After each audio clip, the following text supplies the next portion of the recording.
see whether you can. All right, okay. Right, thank you, Dharmendra. I sent the message in the group. The students join quickly. They will join All soon. right, so let the students join. Let Dr. Niroshan Senviratna start the session Yes. because now it's almost 12:35. Yes. Yes, not 12:35, 12:05. Yeah. So what you, Dr. Senviratna, so you can Right. start the session, right? So please Right. participate actively. Today he's discussing very important topic with you all. So many insights you can draw from this session. So please actively participate in this session. Right. Thank you so much, Professor Samanthi. Very good afternoon to all of you. Good afternoon, sir. Good afternoon. Good afternoon, sir. Right. So we will be discussing today about how to manage cyber risk, frauds. If time permits, we'll discuss a little bit of forensic auditing also. So make it a two-way and respond so that I can give you more input as we go. Right. Cyber risk and information systems. The risk with the information systems, we have to be mindful because information systems manipulate large quantity of data, right? So if you take the bank that I'm working for, we manage 250 branches spread around the island, and also about 800 ATMs, multiple machines, post machines. Then also the mobile banking access have been given to multiple users. So we entire thing is based on information systems. So collectively we call it the IT systems or IT information systems. Am I audible? Can you all Yes, hear me? yeah. Yes, sir. Yeah, with a bit of Yes, you're audible. Only Right. thing, your camera is not switched on. I don't know whether you want to switch Right. on, right? You're Right. audible, Right. right? Okay. So these are widespread systems that are connected. The risk that is happening now, if you take to today, there is a vacuum for information. People want information, right? So the moment it goes into the wrong hands, unauthorized hands, then they'll be able to, blackmail you, do multiple things with that. That is the cyber risk that we are talking of. So we will discuss some of the things that we have seen, right? So manipulate large quantity of data. So in information security, we always talk about CIA. C is for confidentiality. We need to maintain confidentiality in our information. We have a lot of customer information, personal information. We need to maintain the confidentiality. Then I is the integrity. Integrity is the accuracy of data, right? So we need to maintain accuracy of data, CIA. A stands for availability of data, right? So if you try to get into the system and if the system is down, so that is availability is breached.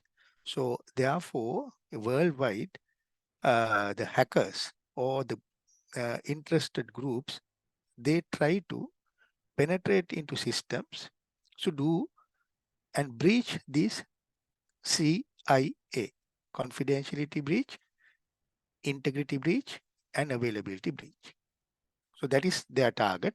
So we as the protectors of information, we need to be continuously trying to protect our information with regard to CIA.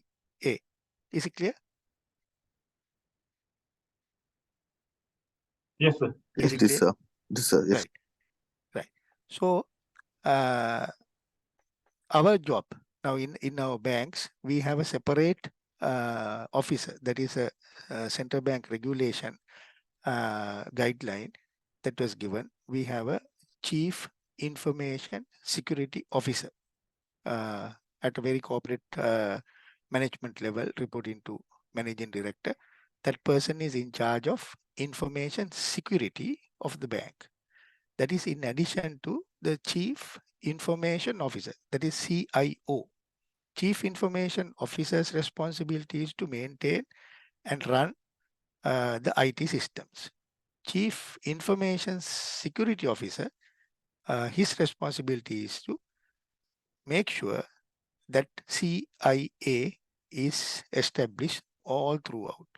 So therefore, his job is to scan the systems, make sure that our exposure is limited, right? So there are scanning tools that are being used, and we continuously scan and see whether there are any vulnerabilities in our system. So if there is a vulnerability, his job is to immediately go and plug those vulnerabilities so that nobody or unauthorized person can come into the system, right? So information systems manipulate large quantities of data, right? When you go and withdraw from an ATM, right, immediately then and there the transactions need to get updated into the system. So if there is a delay, availability issue, then your account will not get debited, or you will not be able to get your money out from the bank. So that is availability breach. So second reason with information is highly distributed. Systems are highly distributed, right? Even an overseas customer should be able to get into our system and do his transactions, right? If you travel abroad with an ATM card, right, you should be able to go into any ATM there in the other countries or in Sri Lanka. You can go to Bank of Ceylon, People's Bank with the same ATM card of International Bank. You should be able to withdraw money. So the systems are highly distributed, right? Networks are highly distributed. Then online real-time processing, then and there the transactions need to get updated. Say you have your mobile banking application. So from your phone, you should be able to get into the system and check your balance. Now, the moment you try to get from your phone into the account, if the transactions are not appearing or the OTP is not coming, that is OTP. What does the OTP mean? One-time password. One-time password. Yes. If the OTP doesn't come to you real time, right? You will not be able to get into the system quickly as you expected. Right? You'll be a frustrated customer. So therefore, unlike those days banking has come to a different level where not only banking, all other areas have come to different levels. So we need, we can't actually wait for seconds sometimes, right? Then the transaction will be declined. So then not tangible, less control. If things are tangible, we can see it, we can touch it, then we have better control over those books, files, all those are physical, tangible things where we can really control. But information is not tangible. So therefore, we do not know. Sometimes we can't see, right? We store information in cloud. We don't know where it is, right? We store, right, while you're working on Excel worksheet, another person can access and take a copy. That is also possible, right? So it's not tangible, right? Poor segregation and assumed controls. Information systems, the segregation of duties. Under internal controls, we learned segregation of duties. There again, you don't see much segregation inside the systems. We do not know, right? We assume those controls are there in the system, and those segregations are happening inside the system. So we assume. So there's no way of checking it. Even as an auditor, as a reviewer, as a risk professional, when you go into a system, you can't see whether those controls are happening inside the computer. Then dependence on other controls, because multiple other controls like the access controls, you are given a user ID and a password, right? So system believes if you share your user ID and password, even to connect this meeting, you are given a passcode and a password, right? Meeting code and a passcode. So if you share it to another person, so system will accept that person to get in, right? Because those controls system or the information system will assume. It will assume that you are a right person to get in as far as you share your credentials. As far as you use your credentials, system identify you as a authorized person to come into even to this meeting. So therefore, there are multiple dependencies around the computers, right? In the bank, we have about 5,000 staff members, right? All of them are given a PC, and some of us have access to our systems through our phone, through our iPad, through our laptop, and when you go into the office, the multiple devices, right? There again, systems, the protection assume that we will take care of them in the right way. We will not keep it unattended, all those controls. Lack of transaction trails. There are logs, but sometimes the logs can be deleted, right? This is what happened at the NMRA, National Medical Regulatory Authority, right? Data files got deleted. At the same time, the logs also got deleted. So there's no trace who did what, right? So transaction trails can be implemented, but that also can be deleted. Then loss of information in no time, right? Suddenly, how many times you may have experienced this when you are working on your research, suddenly you will lose your whatever you have typed already, right? This has happened to me, I think, more than 3-4 times that I have lost this data while I was doing my research. So you have to be mindful of that. It can lose. You can lose your sensitive information, in the sense whatever you have been typing, you will lose that, right? If it is on pen and paper, that's a different story. Loss estimation is difficult. Now, if there is a crash, system crash, or something happens to your this thing, right? Even your research paper that you were writing, right? Suddenly you will see it cannot be opened, right? Then the loss cannot be quantified, right? In a bank also, if the system crashed, then the loss estimation will be extremely difficult. And loss of information not known.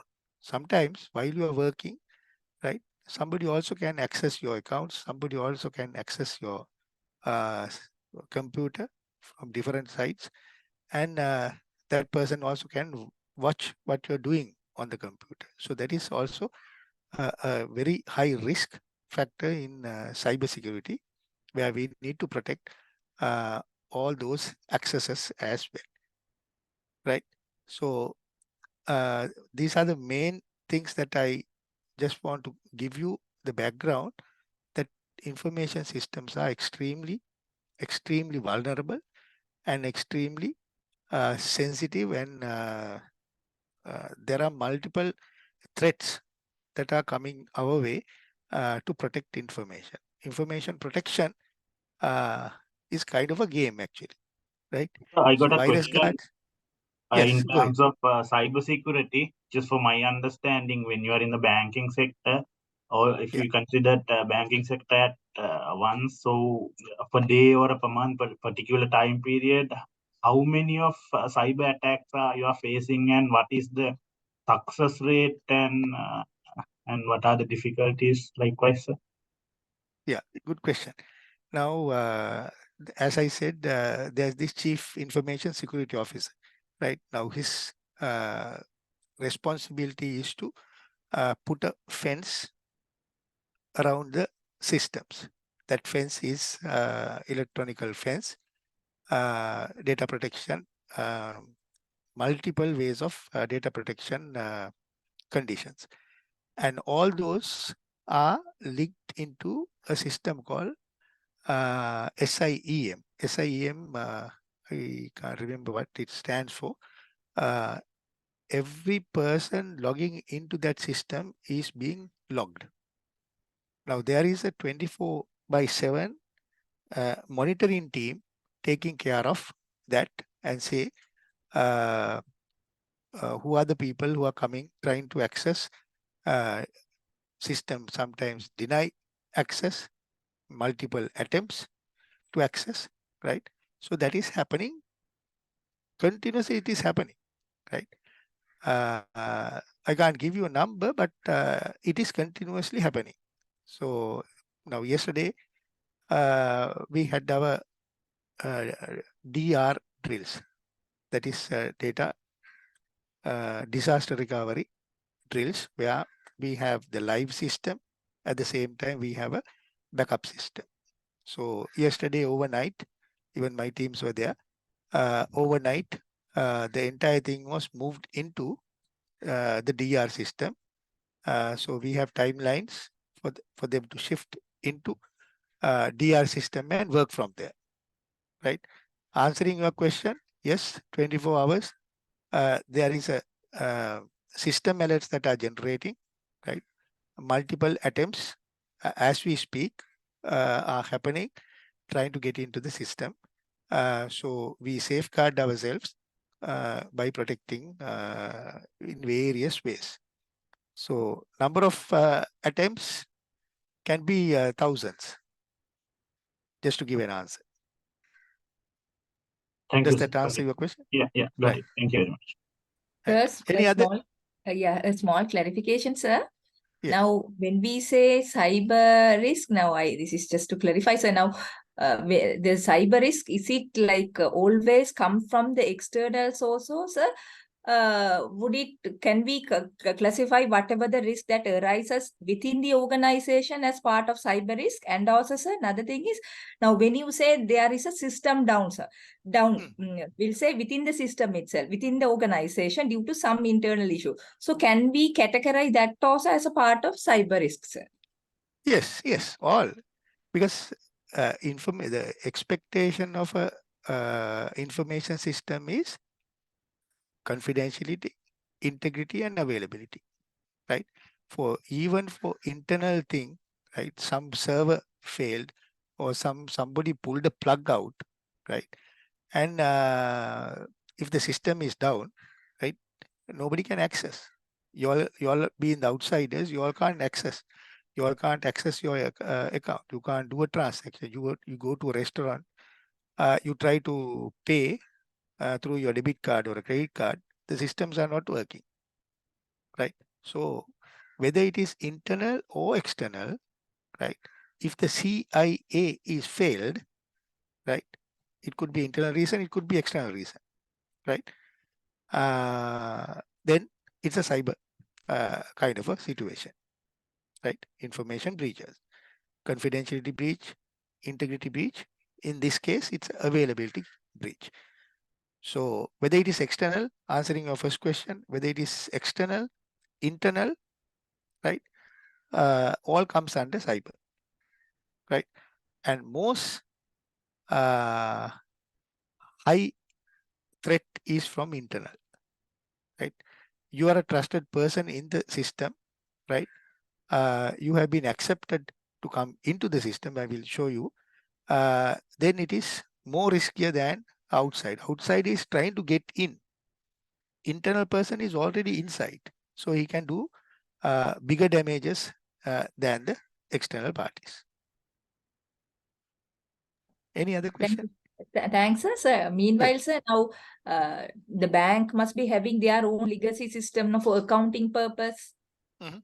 So apart from the customer access related, whatever the external system, the company, the bank's legacy system, that is where all your accounting transactions are recorded. So that is also become part of this. So that works as a standalone system, sir. No, no, no. Everything is connected. So in the bank, we call it co-banking system, CORE, co-banking system. Co-banking system captures everything, right? So because then and there, the GLs need to be updated. No? Now, if there is a Yes. transaction happening in your account, that Yes. is the subsidiary ledger. As soon as we update the subsidiary ledger, the general ledger also need to be updated. So sir. everything is one system. There are multiple other systems connected to it. For cards, we have a separate system, which is again connected to the core banking system, right? Everything is connected. So we do not have, you can't say legacy systems, because weakest link in this internal controls, the weakest link, we can't, I mean, the strength of the system is as good as the weakest link. If you have a system which is very outdated, very slow, this and that, the entire bank information system will be that speed. So therefore, everything need to be upgraded. So that is the reason that we do this DR testing to identify there may be slow systems. So we need to immediately replace those. There could be slow servers, hardware issues. So therefore, we need to upgrade it, right? So everything need to be upgraded, then going in that line. Because now sometimes they say now this what do you call this co-banking system, they say now it will get updated at the end of the day only, so they have to do this AOD, so that EOD, sorry, so that that will get updated on the next day or the evening. So even so the what do you call the co-banking also, does it like update then and there on, so it's online also, like basically is it EOD? Yeah. End of So the so there are I think 90% of the things get updated online, but there are account closing processes that are happening. There are certain subsidiary ledgers that are being kept in different systems. So those get updated to the core banking system at the EOD, end of day run, which is done in the night. So there are few systems like that which are not connected to the normal day-to-day transactions. So the consolidation kind of a thing that happens at the EOD level. Okay, sir. Thank you, sir. Thanks. Right. Good. Any other questions? Right. So we'll move on.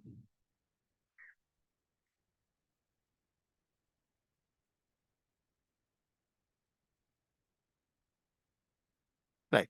So this is what I discussed. Integrity, confidentiality, and availability. Right. Integrity is, now we have data here, right? So this data need to be protected at all times. First threat is integrity threat. Somebody can get in, right, from the back end and manipulate these data. The moment that person can get into the system and my account balance is 10,000, somebody can get in and manipulate that data to make it 100,000 rupees. So the integrity is lost. Then somebody can get into the system again, right, and extract this information. All customer information will be taken out, or some of the information can go out and it will be published in websites, right? That's confidentiality. Number 3 is availability. where somebody will get into the system and make sure that nobody can get into the system. So that is, so there are multiple ways of getting in there, multiple attacks, right? The most common attack is called DOS, denial of service attacks. So somebody can say, for example, you want to call SLT, Sri Lanka Telecom. Your phone is not working, or rather, your internet is not working, so you want to contact SLT. So most of the time, you can't reach, so CEB, you can't reach a customer service agent because the lines are engaged, right?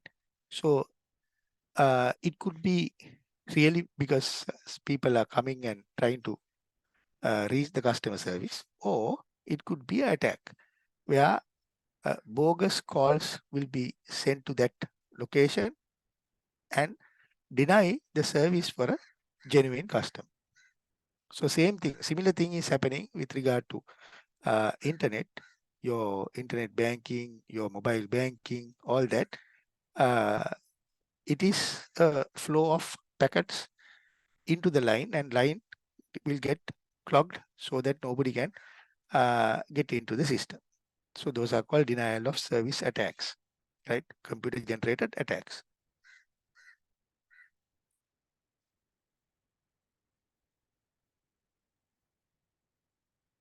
Right. So threats to information, there are multiple threats that there are multiple new names that you will be learning, right? You can Google it and search for that also, right? So this guy's computer is being attacked, can be attacked in multiple ways, right? Firstly, viruses can come in, right? We know what it is. Viruses can come in, upset the whole mechanism of his computer, and he will lose. The viruses will, remove parts and pieces of programs and mess it up, right? So that is a virus, right? Lookups, then identity theft. People will come and try to steal his identity, right?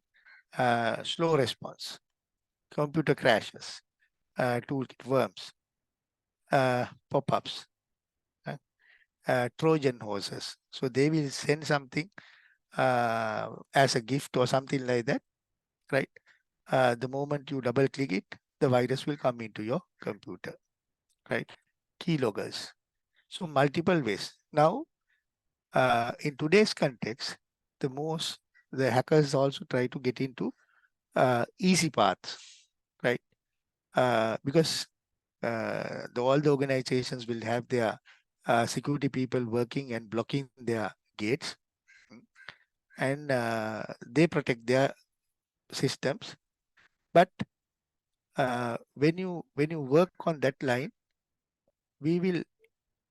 most of the time we will lose sight on other normal areas, right? Your paper information, your old hard disk, your old CDs, right? Your printouts, all that, that is also part of information, right? So without protecting that, we sometimes overlook those. Now, this is where my audit team goes, because through systems we protect our the entire information system. However, we are weak on clear desk policy, right?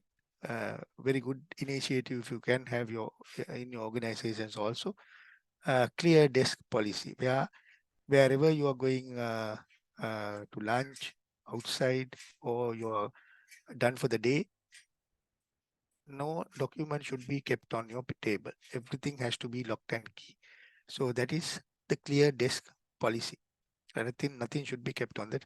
So we, as the third line of defense, we will go visit and see whether there are any unattended documents on this thing, because that can easily go. Now you can protect through IT systems, but somebody can take the register and go. All the data will be there in that, or your input sheets. Say you're in salaries department,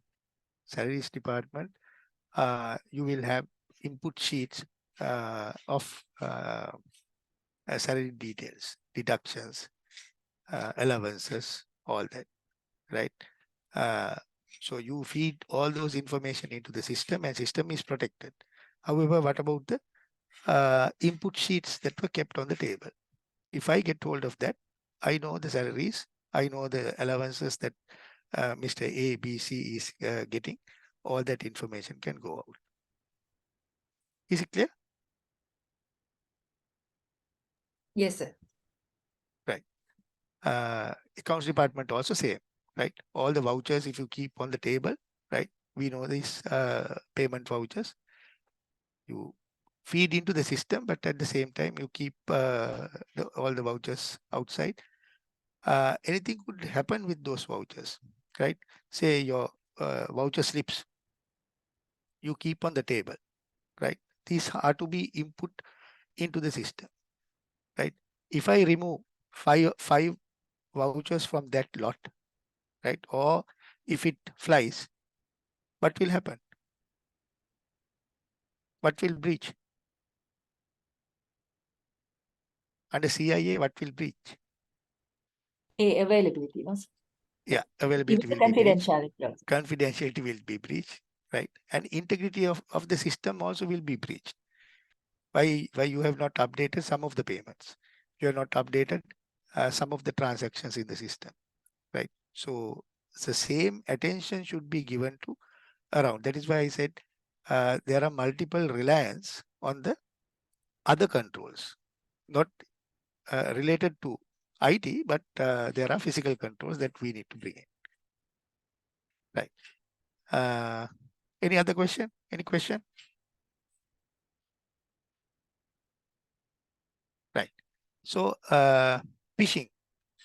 Have you all heard of phishing? Phishing attacks? Yes, sir. Can someone explain? It's kind of a email or a mail thread coming into the emails once you click that email link or that particular thing. So you will direct into they are kind of a website, and they can steal our login credential on particular website, or it's kind of a phishing attack in the sense it is coming from the, like, if we'll say from the bank format, same kind of a email coming to our email. When we click it, so it directs into their website, and with our credential they can steal our login credentials. Correct. Very good. Very right. So are you all in the same page? You all have the same knowledge, like who have explained now? Phishing is basically copying, or rather trying to send an authentic uh, like information request to you, so that the word came from phishing. So you put a bait and wait till the other person eats it, swallows it, right? So phishing attacks are very similar to what someone explained now. If I am a recipient of the phishing attack, so I will see a screen from HNB saying we are doing some upgrade to our system, and we just want to re-verify your authenticity. Please log in using below link. So we click the link, as you rightly said, then it directs to somebody else's unauthorized path. But we don't see, right? We don't suspect also, because it is coming from the bank. So bank administrator or something like that. So we will give our user ID and password so that person can see it, right? So that is phishing. Let me show you a phishing attack.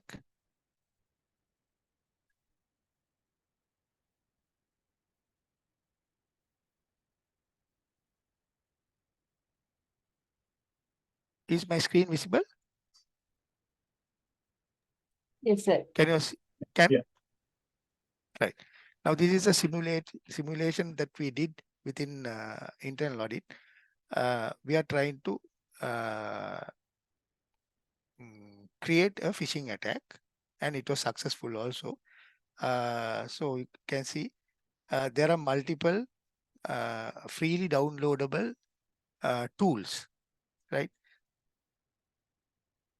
That's a toolkit that we downloaded. It's called Kali, right? Very easy, right? When you know it, very easy. It directs you. It's menu driven, right? So we go to Kali. This is the phishing tool that we are using, right? So when you get in there, it asks you, it guides you, right? It asks you what kind of attack you want to do. Is it a social engineering attack, penetration testing attack, third-party moduleless attack, like that? So we select one, social engineering attacks. That's a phishing attack that we are selecting. Then it asks, sorry. Then it asks what kind of attack, social engineering attack, what kind of it? Phishing attack, website attack, infectious media attack, create a payload attack, right? Multiple. So we pick web attack vector. So we are producing the website of the bank and sending it to another person for him to give his information. There again, we select all menu driven, right? You don't need to know machine language to learn this, right? What I was trying to do, we want credential harvest attack. We are going to harvest the credentials from the person, recipient. So we do all that. Right. So when it comes to the site, right, we give this 192.168. This is a website that we want that person to be directed. This is not the authentic website. This is what we created.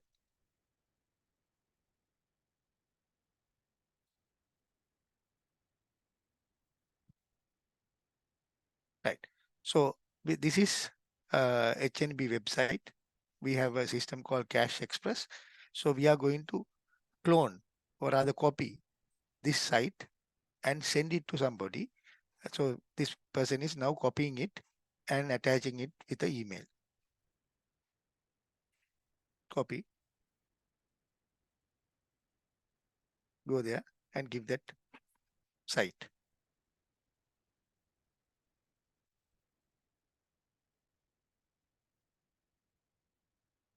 Right.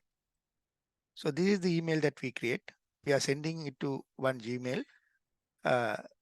When you receive it, it will look like this. Greetings. So we use the name. Your HNB Cache Express account has been suspended temporarily as a result of expiration of the personal security key. Right. And we are sending and asking him to get in. Right. This email has been sent to you. Safeguard your HNB cache, this thing, and asking him to link or rather press this link and give his credentials.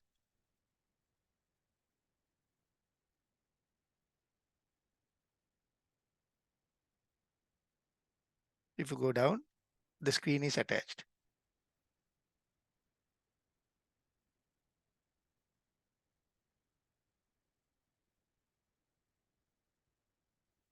Right. Now we will send it.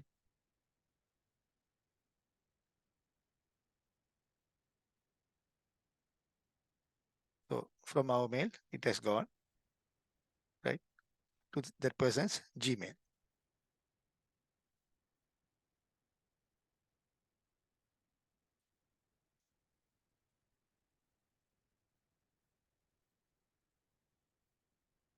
So he's getting into his email, Gmail through his phone. Okay. So there is a mail from HNB. This is what he got.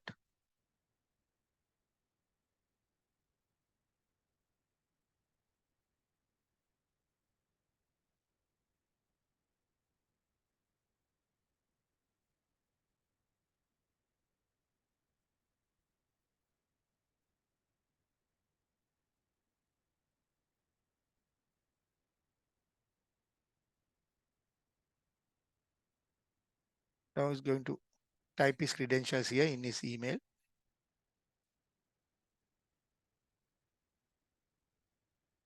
Identical screen.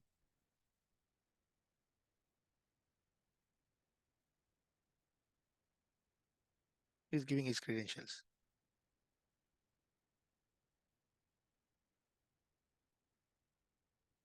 That we can't see, only he can see.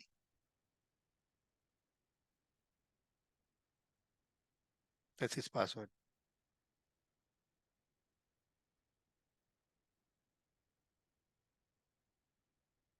So it's direct to our website. He will not notice it. So we get into, now we know that he ate the bait. Now we get into our hacking tool.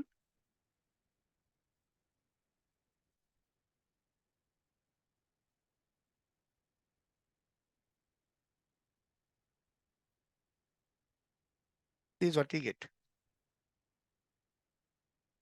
Here. This account number, Deshan. Username is Deshan123. His password, right? Testing 123. So that was his password. So we harvested this sensitive information from him. Very simple. That's phishing. Is it clear?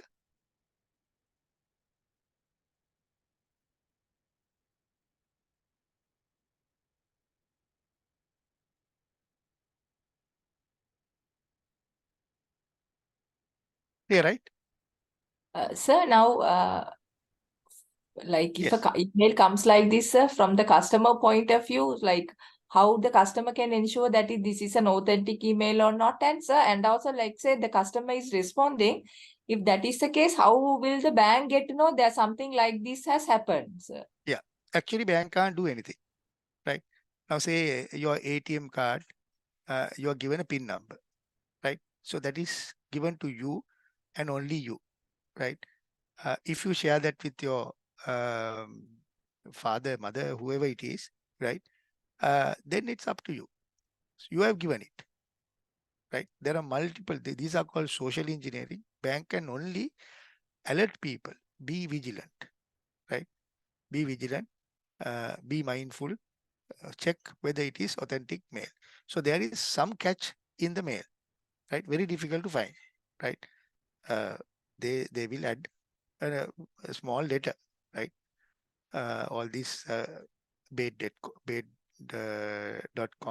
then all these online purchases, you have to be extremely mindful and make sure that that padlock mark is there in those sites, right? There are multiple security So things that in you the need to phishing check. attack, when that link is directing you to the specific website or a banking website or merchant website, that padlock will be not there. No, so which means this Yeah, is padlock will be not secure. correct. It is not the secure site. Correct. Yeah. Exactly. Now that is one way of filtering, but there are multiple advanced technologies that they use. It comes with padlock site as well. So things are evolving. Things are getting advanced every day. So that is why we need to keep with the pace and try and be upgraded our knowledge in this. There are multiple. These are the threats. They will not try to come through internet and all that. They will try the easy way out. That is why I said social engineering is the easy way out. Uh, people is the weakest link in this process. But So moreover, sir, without that, if we can increase the security levels, authentications level, like having a OTP and kind of electric PIN devices, so we can skip that kind of attacks.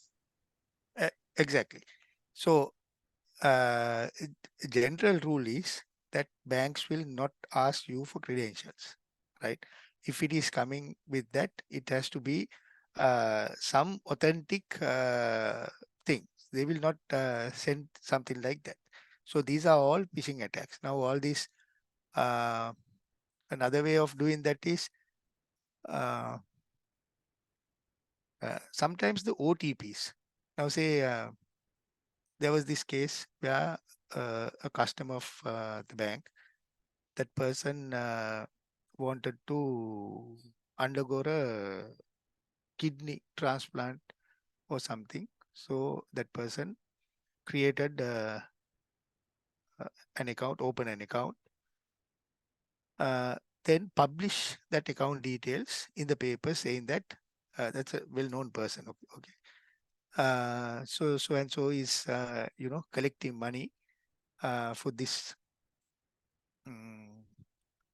kidney transplant. And if you have, we want donors, please put money into, that's a collection account, HNB, collection account number, the name. That was published in the papers, right? So there are multiple wallet apps that we use. Our wallet is about, the name of that is Solo. There are multiple apps that we can use through our mobile phone. So when you go get into your mobile app, right, your online banking, you can link your accounts, right? You can only link your accounts, right? Because the moment you try to link another account, there will be a OTP that will be sent to the authorized person's account. Say, for example, I get into my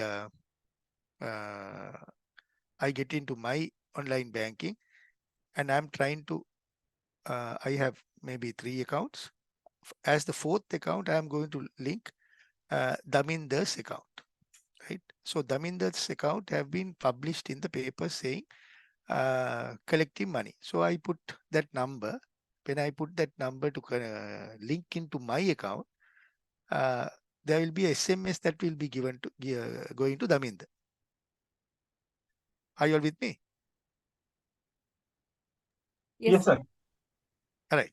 So Daminder will get a SMS. Then you will see, what is this, right? Now I will call Daminder and say, Daminder, there was an advertisement in the paper saying that you wanted some money. We are calling from Japan.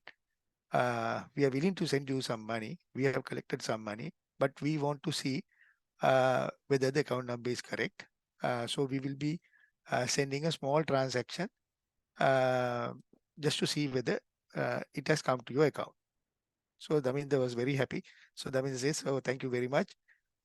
In fact, I got a SMS now that some transaction has come. Okay. Can you tell me the exact amount that we sent? It was 19 rupees 30 cents. Oh, thank you very much. So that's the OTP actually. That OTP comes with a value, right? This is how the wallet is being created. Any bank, this is how the wallets are being created. So without knowing, Daminda gave me the OTP that he got. Then I use that OTP and I connect, link Daminda's account into my wallet. Is it clear? Yes, sir. Very clear.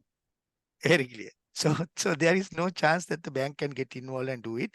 Only thing, on the instructions of Daminda, we can block your account. That's unintentional miss from Daminda's side to do that. There was this very recently A-level student has got into somebody else's Facebook, right? So he has in his Facebook, this A-level student has published some garments, materials, and one lady has ordered a frock, right? The moment that person ordered that frock, that A-level boy has tried to get into the Facebook of that lady, right? Now there again, he doesn't know the password to get into that lady's Facebook, right? Then he said, forgot password. Then the forgot password, the new password will go to that lady. the authentic user, right? Then he calls from this side. He calls and says, "Madam, you have purchased, you have made a purchase request to get this frock. So our system has generated one SMS. Can you reconfirm it? Can you tell me that?" So that's a Facebook password reset message that has come to that person's this thing. Now that person was so interested in the buying of that material. So that person gives it. The moment that was given, no transaction, that person gets into the Facebook account of the potential customer. So goes into all the personal, private photographs and all that. So then he starts blackmailing. Is it clear? Yes, sir. And sir, I just need to clarify one thing. As my company faced recent past, like 1 month before, we had a GSA for Indigo Airline, and there was an incident of 6 million air tickets, 6 million worth of air tickets sold out without, kind of a proper agency. And when we investigate that matter in depth, so we could identify it was the way of stealing the information from what we call the agency. Some person came into the agency and he has given his but the agency wanted his passport copy, so he has given his pen drive to plug into their computer. Oh, From that pen drive, he steal that Indigo login credentials, and from that point onward, but he is not a Sri Lankan, he is a foreigner. So he went back and he did this attack, and he steal 6 million worth of air tickets from Indigo Airline. So that how it was happened. So that is how they can do with the pen drive. What is the media that they are using, sir? yeah. Now, all now we have 5,000 PCs, right? Now this laptop that I'm using, there are multiple protections in this, right? I can't, all our computers, no pen drives are allowed. That's a basic rule. No pen drives are allowed, because the moment you plug in your pen drive, you can copy that information. At the same time, you can transfer a worm attack or any attack you can transfer through the pen drive, right? Your viruses, all that can be installed in your PC. The moment that goes into your system, so that is where the insider is protected. Insider is what do you call? Trusted by the system. Now that computer, there is a owner for that computer, right? So the computer believes that the individual who is using that computer will not allow unauthorized people to come in and plug their USBs in. That's a basic control. So the CISO, Chief Information Security Officer of the bank, should have blocked these PCs for USB inserts. You have the slot, but nothing will work in that. So internally you can protect it, right? In this case, system trusted the person who was using it. You are inside the system, right? You don't need to physically, or rather you don't need to come remotely into your system. He walked in, right? He was given access, right? He came physically in, he was given access, and he became a trusted employee of the company. Is it clear? Yes, got it. Clear. Yeah. So the most trusted people are insiders. So if that person gives and opens his doors and allow that outsider to come in and plug his outside unit into it, then it's a complete breach. Complete breach. Right? Well, thank you very much for sharing that experience. Any other person who want to share any experiences? You don't need to name your organization, but for learning purposes, simple things can go wrong. Simple things.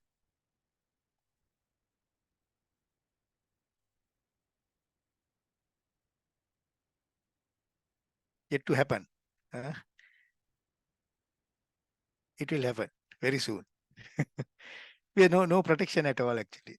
Anything could go wrong in this, unless and until you keep focusing on those and continuously doing it. That means your local environment is protected. Yes, sir, because we are doing GSA business, and because control is over to the agencies, not for us. We are just the Yeah, that representative. the earlier incident did not happen from Sri Lanka, right? It was Sri Lankan agency, but the Right. attack was from India. It was not from Yeah. Sri Lanka. The person was from India, and so I don't know the way he did was not actually we even can't identify, because he issued the ticket from the Indigo system. No, that's understood. No, Yeah. I'm asking the compromise. Compromise happened in Sri Lanka or elsewhere? Yes, sir. It was in Sri Lanka. Oh, Because that's at I cannot name the agency. It I know, attacked that's to fine. agency, that particular one of the Sri Lankan leading traveling agencies. Mm. They got attacked with Mm. 6 million, but then after Indigo has reimbursed them, because that Right, is right. also breach of their contractual obligation. So, but Mm. 50-50 has to bear. Mm. Mm. Mm. So But from our end, that's from why. our company, it is not allowed anybody to use, devices or a USB drive. Right. It has to be authorized by the IT team, then only, because this, what we call it, encrypted devices we are using, sir. Excellent. Excellent. And also now there are good ways of doing that now. There are DLP tools, Yes, sir. data loss prevention tools. So when you install data loss prevention tools into your computer, even if there is a USB that was open, the rules or the classification rules will apply to the USB or the new unit that you are putting in. Firstly, the DLP rules apply to that USB, and even if that information got copied, you can't do anything with that data. So technology is very advanced now. So it's a matter of investing those. Yes, sir, it's difficult to invest Yeah, these exactly. days. Exactly. We are just surviving at the moment and not going for Exactly. any. Exactly. So therefore, we should not go for, my recommendation is that we should not always, even at banks also, this discussion takes place every time. IT is coming and saying that, okay, this is not secured, we need to invest this, a new software, new advanced version, all that. But simple thing is, you need to protect your computers, physical controls, right? Those will really help us protect our systems, I think 80% of the time. Because So hackers... one more question I got, sir. Now, since Yeah. I was in Informatics Private Limited before, so they are the developer, the system implementer developer from particular, banking and kind of a systems. From the system developers end, how the customer can prevent stealing data from the developers end. So there is a security, if there is, they can access to banking system, and they can have, kind of a data, what we call the stealing from it. How can bank prevent from that kind of a system developer and the implementer? Exactly. So that is one of the weakest links again, very valid point, system developers. Now, if you take the NMRA case, the entire data lost was through Epic Technologies, right? That's a vendor. They are solely Right? responsible for that data loss. They are solely responsible. So they got this one guy in that the developer. Data was deleted. At the same time, the logs also was deleted. It was news in the papers, so public information. So the weakest link is, as you rightly said, the software developer, right?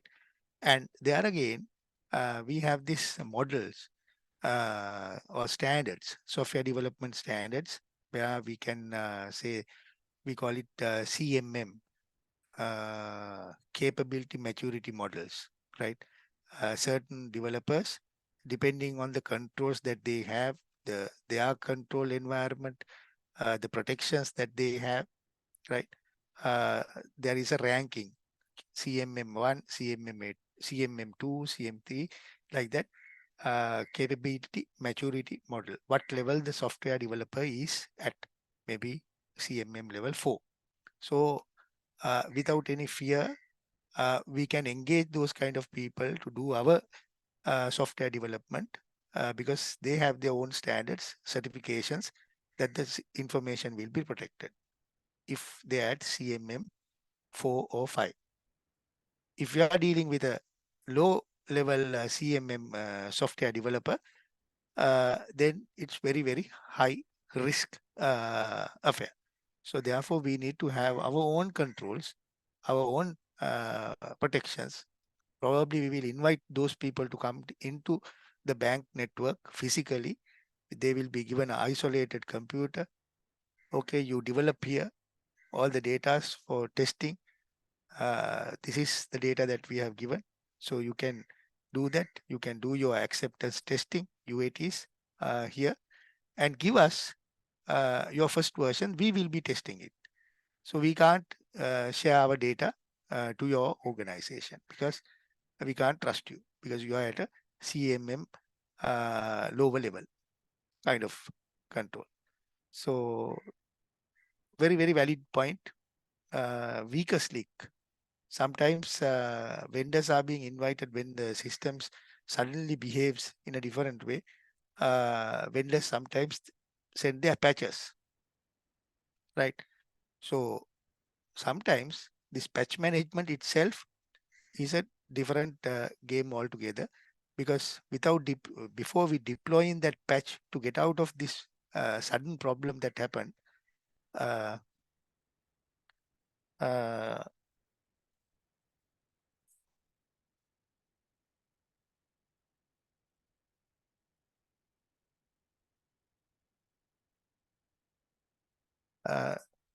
so suddenly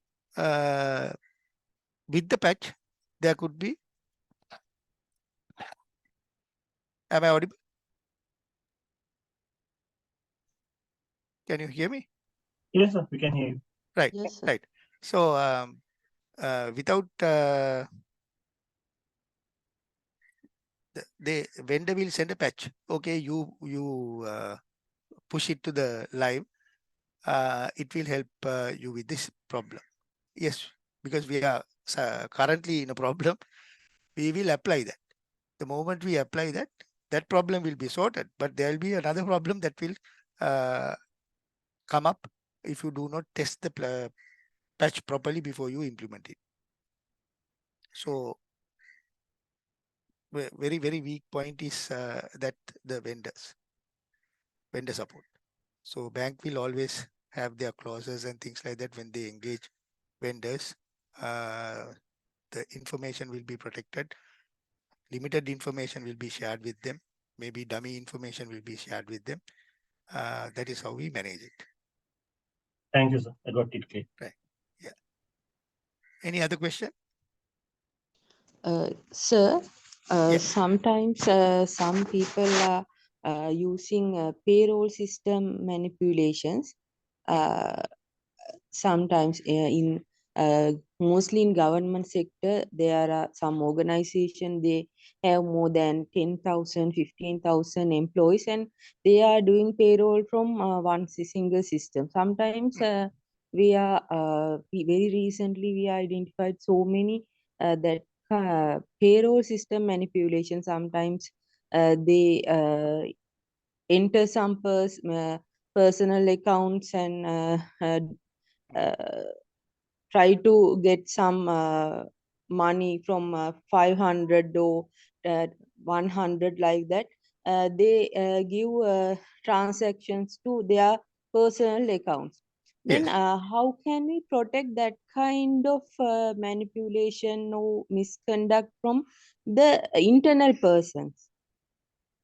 by the Hmm. internal person. Can someone answer that question? Very simple answer. Internal controls. If you go back to internal controls, very simple. Now, if I am to go and manipulate with data, right? There has to be maker checker controls all the time, right? So these are the things that we expect. We assume that the system is doing everything for us, right? That is what I said in my first slide.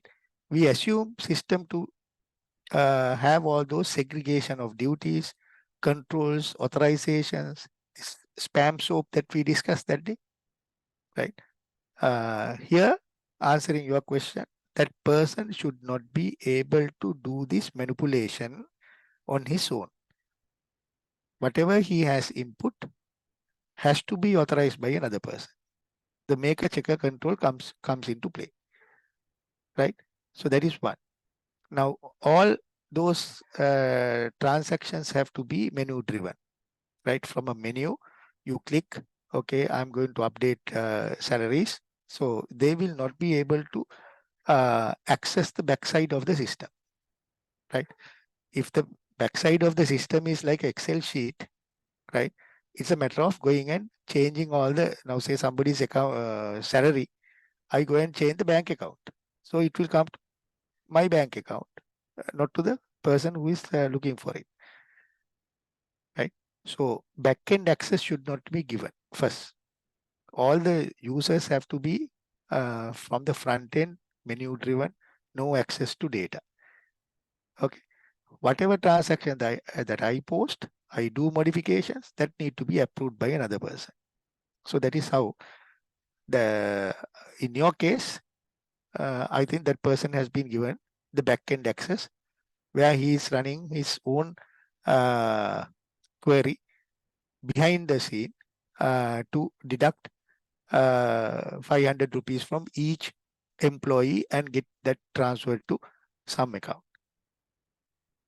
Yes, Is sir. it right? Most of public payroll system is very vague system, and I think that is the problem.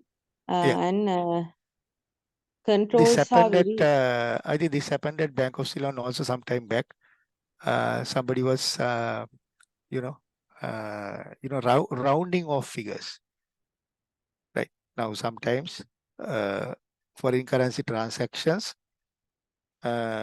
we get 200 dot and 4 or 5 digits. Generally, we take 2 digits. So the balance digits, he got it transferred to one of his accounts collectively. The amount of transactions that are happening, that the rounding of figures, he collected all that into one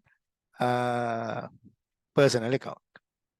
So salaries also can be taken like that, deductions, right? So with a narration, you can put a deduction. So those deductions will go and park in, say if the deduction is a tax deduction, so it will be parked in tax account. If it's a deduction is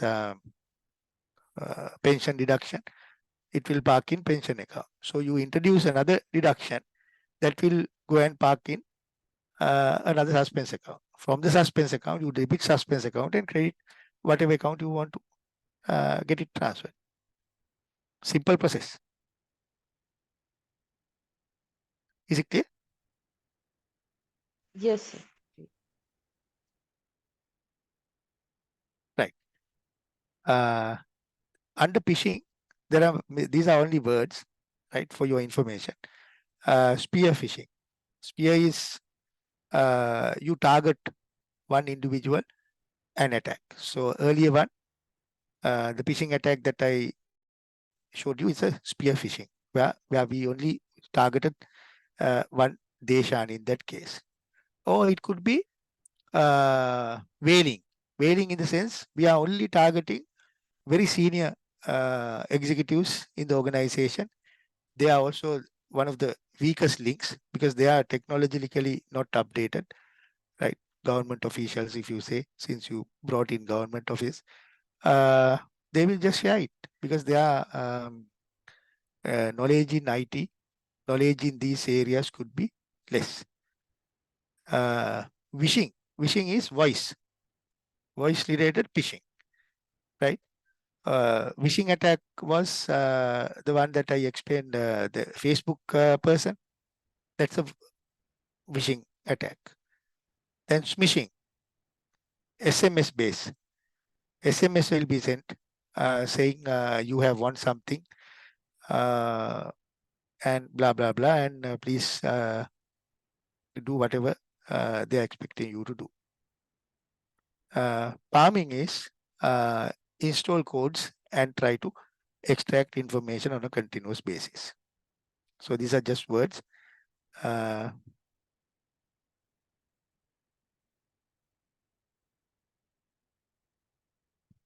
Right.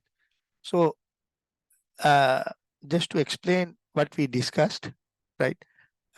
This is a normal kind of a very simple network diagram, right?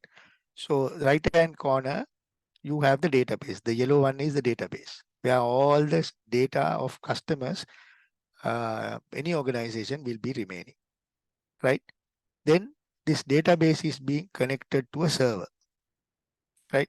So this is where the highly protected zone, right?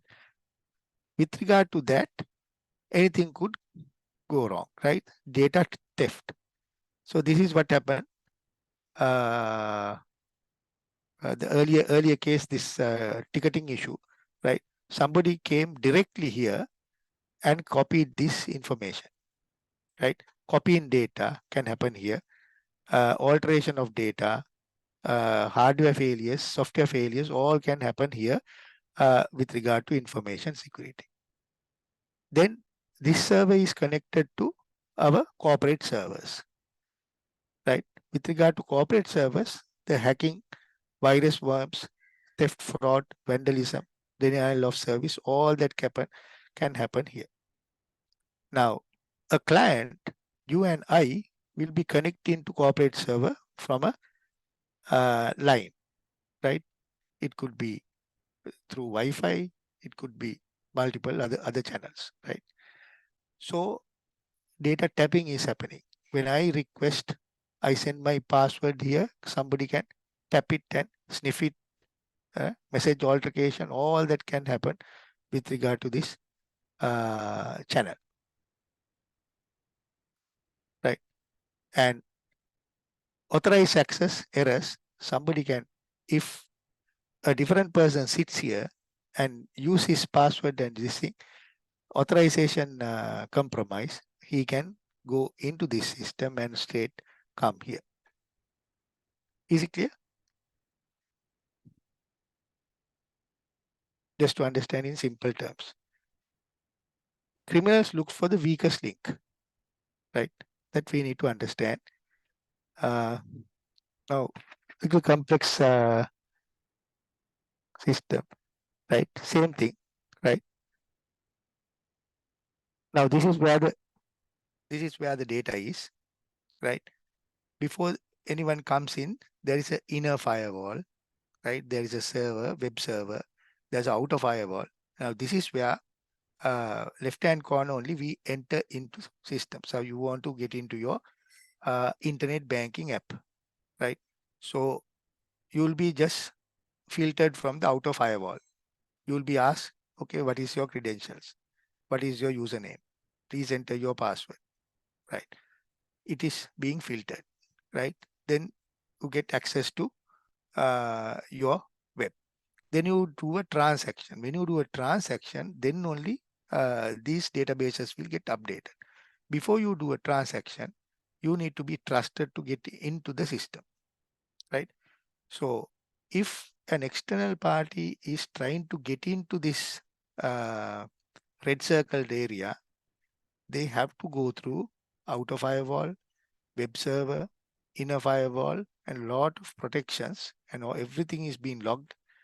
Policies are being set here, and you will be trying to access this to get this information out, right? But if you take these people, these are the internal people, right? Somebody asked this question earlier. These are the internal people. They go, no firewalls. They go straight to the server, right? They are trusted people. They are the trusted people. So they just enter their user ID and password. They boom, they go in. They can have access to all the data. Is it clear? So riskiest individuals are here. So as a hacker, as an outsider, if I want to get some information out, I will not use these. They used to do this in different times. This is a longer journey. Easiest journey is this. Approach this guy. This is called social engineering. I try to get in here. I try to access this. I try to get his user ID. I try to get his credentials and try to get in and do this transaction. So most dangerous guys are inside guys.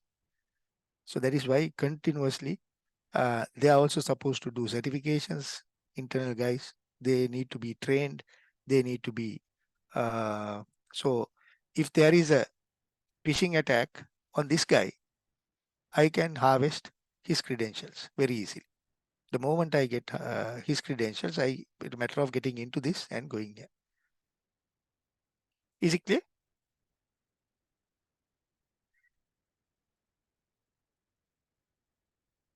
Is it clear? Yes, sir. Sir, small question, sir. Now, this software service providers and all, now they say there's now generally now companies, they do have this physical server and not the cloud. No, but then now they recommend for cloud, saying that you don't have to have hardwares and all, and also it's safety, easy access and stuff like that, sir. So what extent that is true, and sir, what is it like actually? The cloud system is better than the earlier hardware, the system. Yeah. So that is where the entire thing is moving now. So there are adequate protections. They know exactly the problems, right? When you have hardware units can fail anytime, right? So that is why you need to have a DR, or rather disaster recovery sites, right? So these are components, physical components versus logical components. So cloud is safe. There are multiple protections in clouds. So going there is a best option as it is now, because there are multiple vulnerabilities attached with hardware components as well, and they get outdated, they get slower. All that is happening. So good to go for cloud storage. Thank you, sir. Any other question?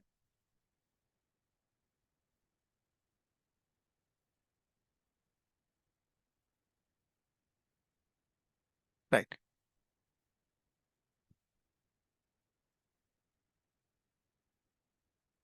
This is Sri Lanka government cloud that was hit. When was this? 26 August 2023. This year, August, right? Sri Lanka government cloud system, the Lanka government cloud has been hit by a massive ransomware attack.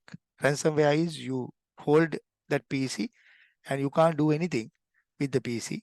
That's being held by somebody outside. And he says, okay, you credit my account with this much money, then I will release your computer.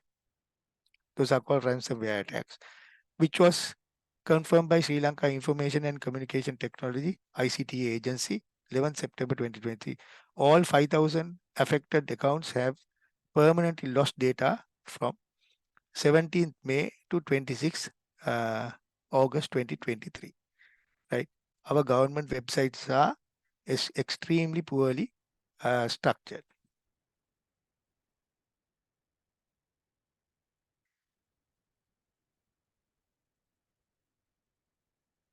This is the NMRA, data deletion at NMRA software engineering arrested. Software engineer has been arrested. This happened in 28 September 2021. in any connection in the data deletion at National Medical Regulatory Authority, the Criminal Investigation Department accordingly has arrested an employee of Epic Lanka Technologies. This is an outsourced company. They were the people who installed this system. So it's a matter of getting hold of that person, pay him a good price, and he will go and delete all those information.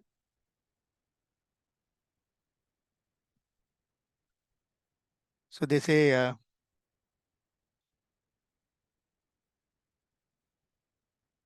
they have arrested the chief executive officer of a leading private software company. That's a company in connection with the loss of data uploaded via National NMRA.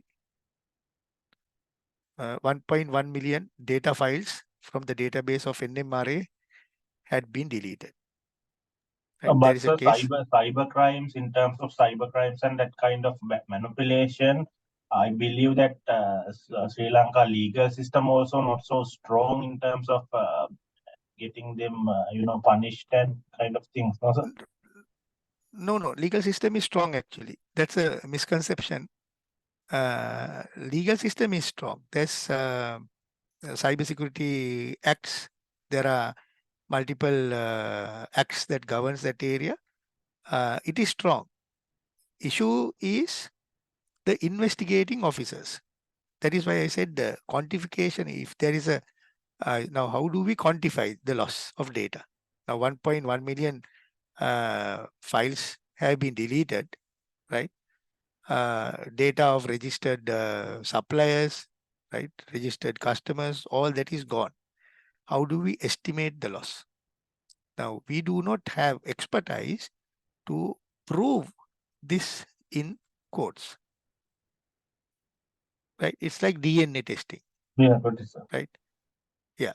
So, like computers need to know if you're doing a forensic audit on this, you need to have data to support your evidences. All that can be challenged in courts, saying that you have manipulated data. So, if I am the forensic auditor who's doing this, I need to protect all these information. Computer need to be protected, right? Data need to be protected, right? At the time of me taking this information, the computer need to work. Those are legal points. So defense always comes and says, okay, no, you have manipulated this data to, attack my client, right? So you need to challenge it. So this is that the laws are there. The efficiency in proving them, then this has to be done by CID. Is CID officials are being trained in cyber security, right? Can a normal police officer, normal police station take care of that? Is the specialized unit highly equipped to take data, take logs, read logs, all that? Understand? So that is where the problem is. Our legal system is strong. However, the prosecution system is not that up to date to do that with regard to cyber crimes, because we have not experienced this. Right. So he says, this is a state minister, he says there's a, it has been disclosed that there had been corruption and fraud within the NMRA since 2015. That is what the minister says. So that is why they wanted to delete this information and hide those transactions. Now NMRA is at question right now, right, for importing wrong medicines, substandard medicine, right? Pandora Papers, you can remember, that was leaked out some time back. These are the instructions given by central bank. Never share your online banking username, password and OTP, one-time password, with anyone. So these are the only things that the bank or the central bank can do, right? Advising people not to share your username, password, PIN numbers, OTP. Never respond to emails which include URLs to verify or reset e-banking passwords. electronic banking. Use unique passwords. Somebody should not be able to guess your password. That is why it says the complexities. You need to have odd characters, uppercase, lowercase, all that. And you need to remember that also, right? Always log out from the online banking account once you have completed the transaction. Sometimes we keep it open. We don't think things will happen to us, right? Avoid usage of public Wi-Fi, right? Public Wi-Fi, the moment you get into a hotel, you are looking for Wi-Fi, right? Then from there you do transactions, you have to be mindful of that you are connected to that hotel Wi-Fi. Or sometimes playing areas, we have this Wi-Fi facilities. So in supermarkets, avoid using public computers to access your internet banking, right? Internet cafes, don't use them to access your. So definition of fraud: the use of deception for unlawful gain or unjust advantage. These are definitions. Wrongful or criminal deception intended to result in financial or personal gain. This is a good interpretation. Oxford Dictionary. Wrongful or criminal deception. Deception has to be there. Intended to result in financial or personal gain. Now, some statistics internationally. Internet Crime Complaint Center, we say IC3, see the crimes getting increased over a period of time until 2020. Statistics are given. So it's a major issue worldwide, right? Lucky that Sri Lanka is saved because our transaction size and the mileage that they can gain from getting into one of our systems is less. So that is why they are not focusing on Sri Lanka. If they are focusing on Sri Lanka, we have no security at all, right? Our security levels are very low in terms of global practices. These are the statistics. Total complaints, the values that have been lost, right? It's about 10.2 billion have been lost. These are the estimated losses. Lost estimation is very difficult with regard to cyber crimes.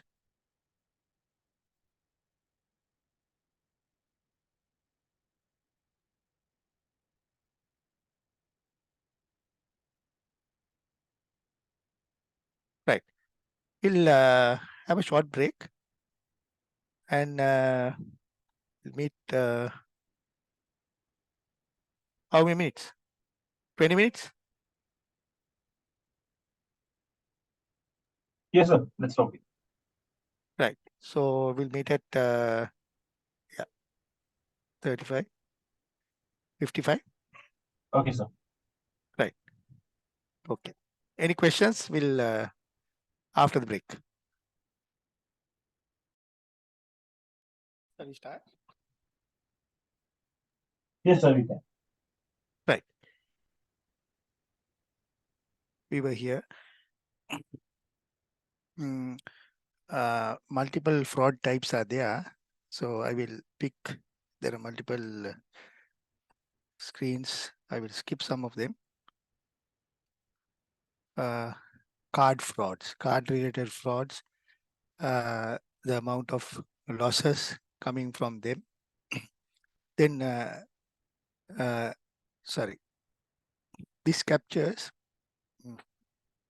banking channels in very simpler form, right?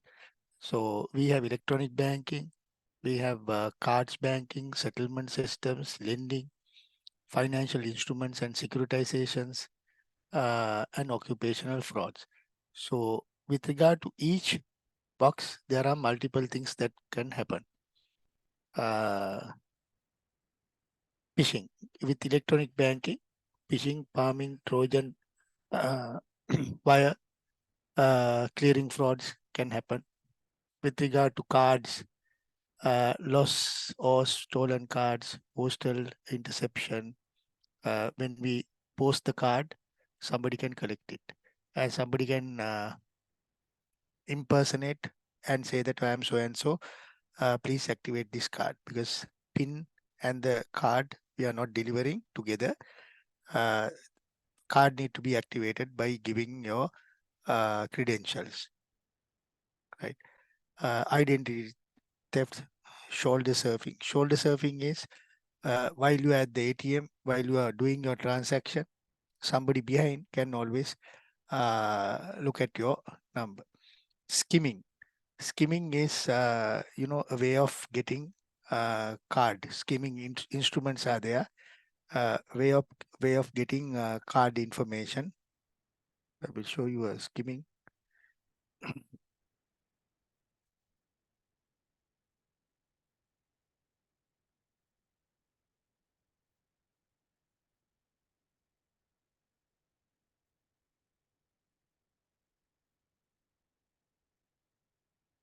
Can you see my screen?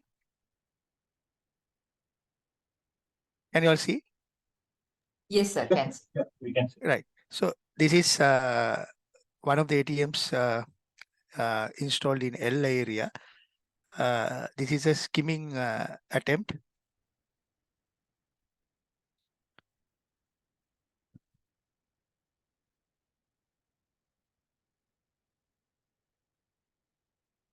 This is a fraudster who comes. He has his own devices.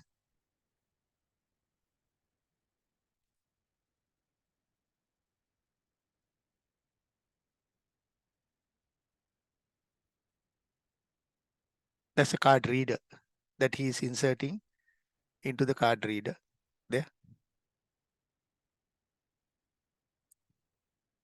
So when you insert your card, his machine will read it.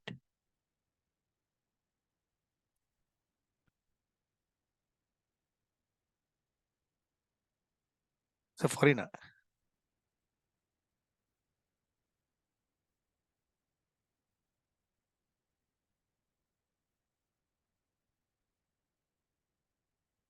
That's a camera. On top of the keypad, he's fixing a camera.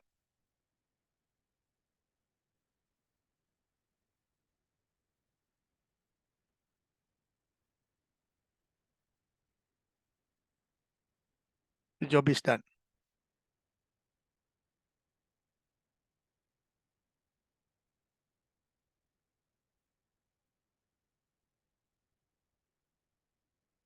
So he inserted the card reader. At the same time, on top of the keypad, he inserted a camera to record the keystrokes. So this is how the skimming units. This happened in Sri Lanka, L area.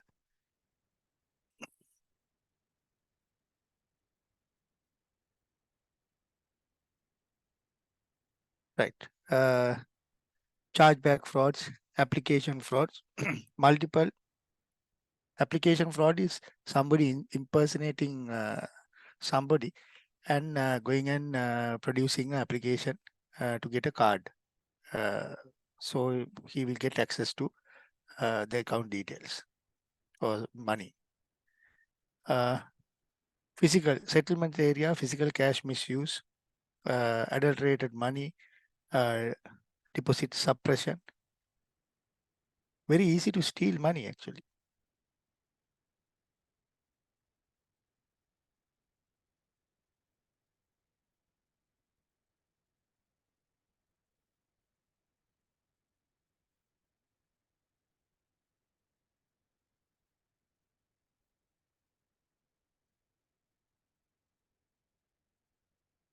Can you hear what they're saying?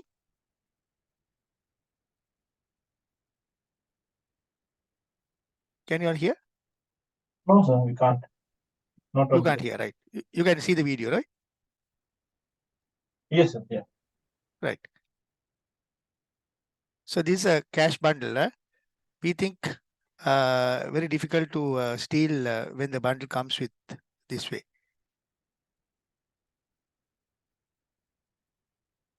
You're using a pen with a clip.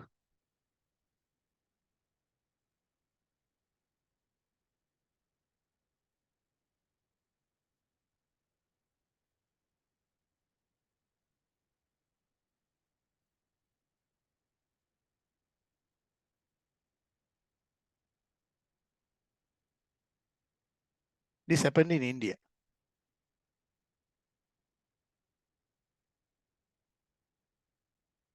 Easy, right? But in Sri Lanka, they don't accept the bundles. They always used to remove the bundle and recount it. Where? In Sri Lanka, all the banks, they don't take the bundle cash. They just No, no, remove the bundle and recount it. no. This is how the central bank sends money. So if the bank asks money from the central bank, it comes with these two wrappers, right? So all this time until I saw this, I thought that they can't steal from the wrapper because it's a there's one tape goes horizontal, other one goes the vertical, right? So there's no chance somebody can take. So when we go to cash counts also, we think, this is central bank cash bundle, don't need to count. We can do a bundle count, right? So from the bundle, it's very easy to take money out. The way that he used it. It's very simple. Yeah, always count cash and take. Don't just accept bundles.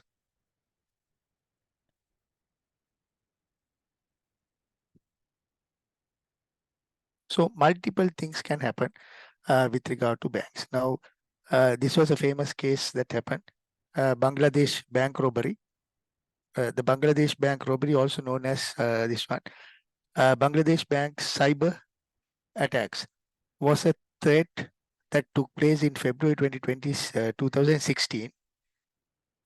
35 fraudulent instructions were issued by security hackers via SWIFT network.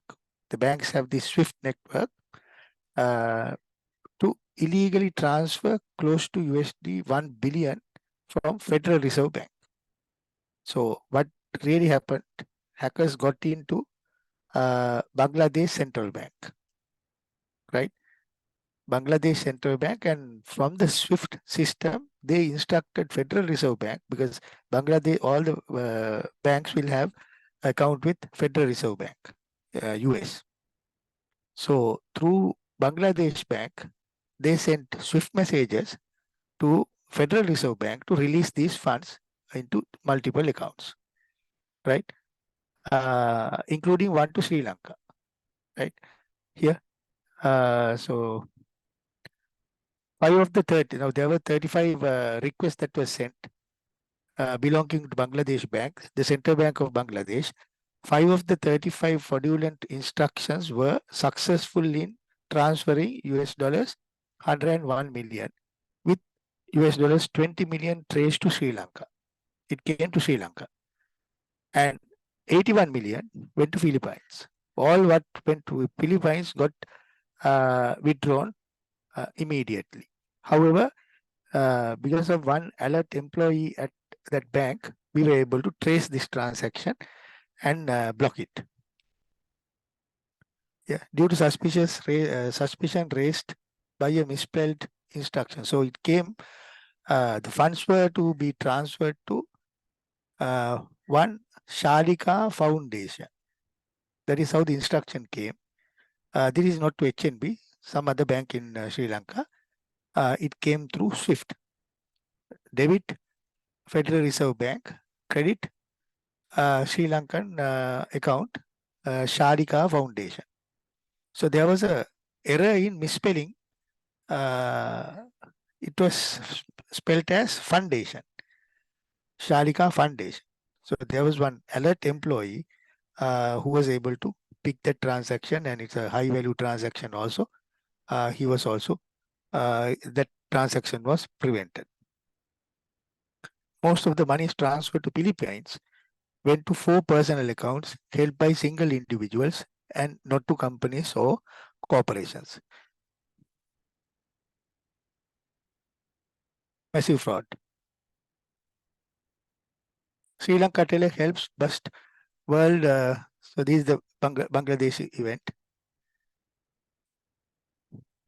So multiple things like that. This happened to HNB. Fuel dispenser card fraud. All the people were apprehended. That was happened in Japan. They used Sri Lankan people. They used HNB debit cards, and they started using those cards at automated fuel dispensers where there was an error in the card that was issued through Visa. That was a mistake from Visa side, where there was no debiting instructions comes to us. So they can pump fuel, their accounts will not get debited, right? So all the monies were claimed, people were apprehended. Frauds everywhere. ATM frauds.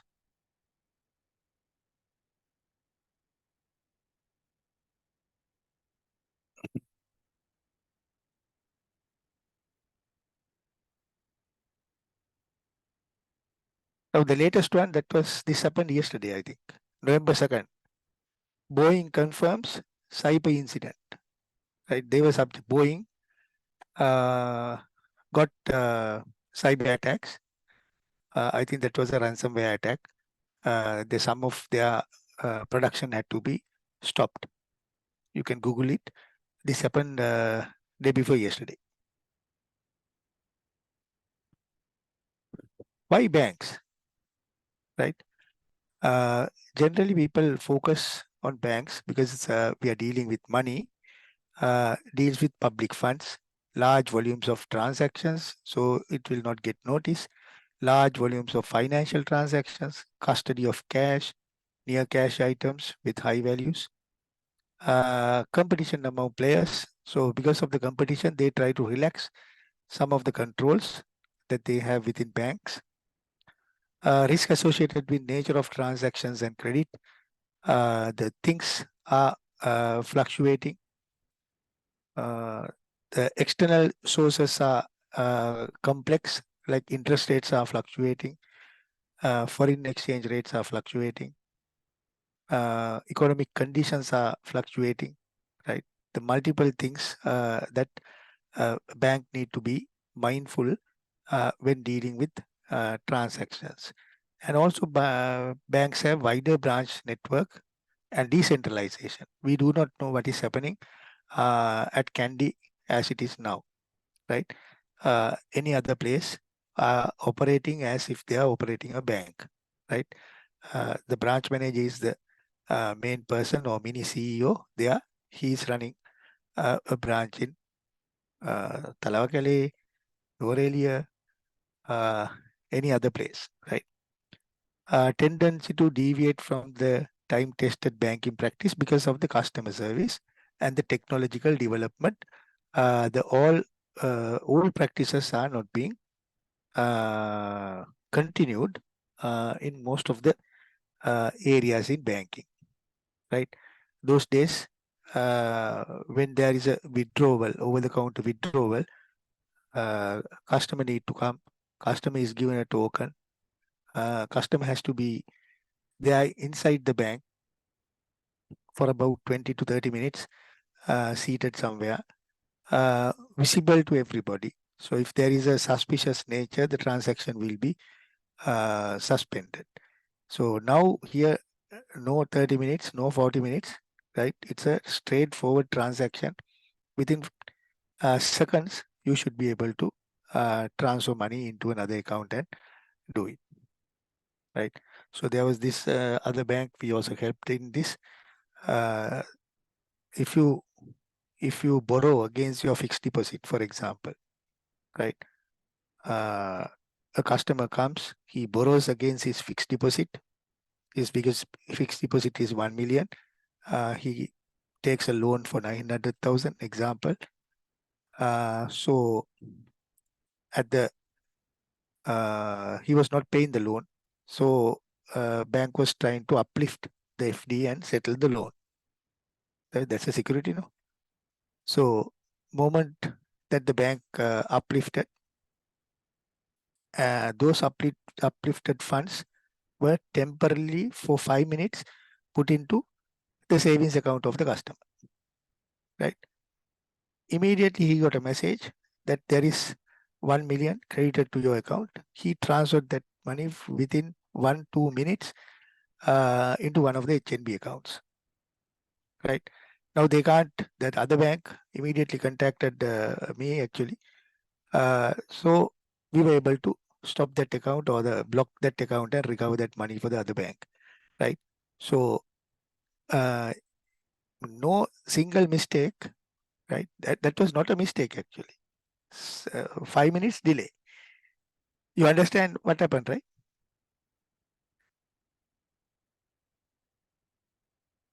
Do you understand? Yes, sir. Is it clear? You want me to explain again?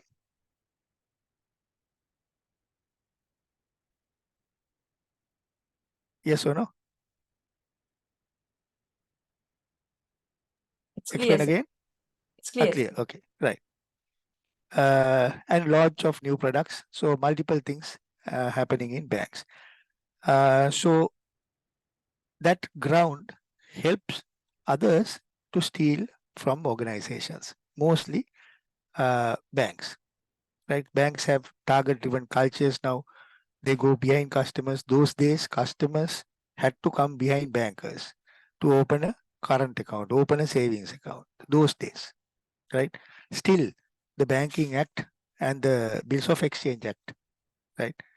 How many of you all are dealing with checks? I think you all are, most of you all are accountants, right? How do you give an endorsement on a check? Now, check is issued in A. Pereira's name, right? Can B. Silva go and get cash?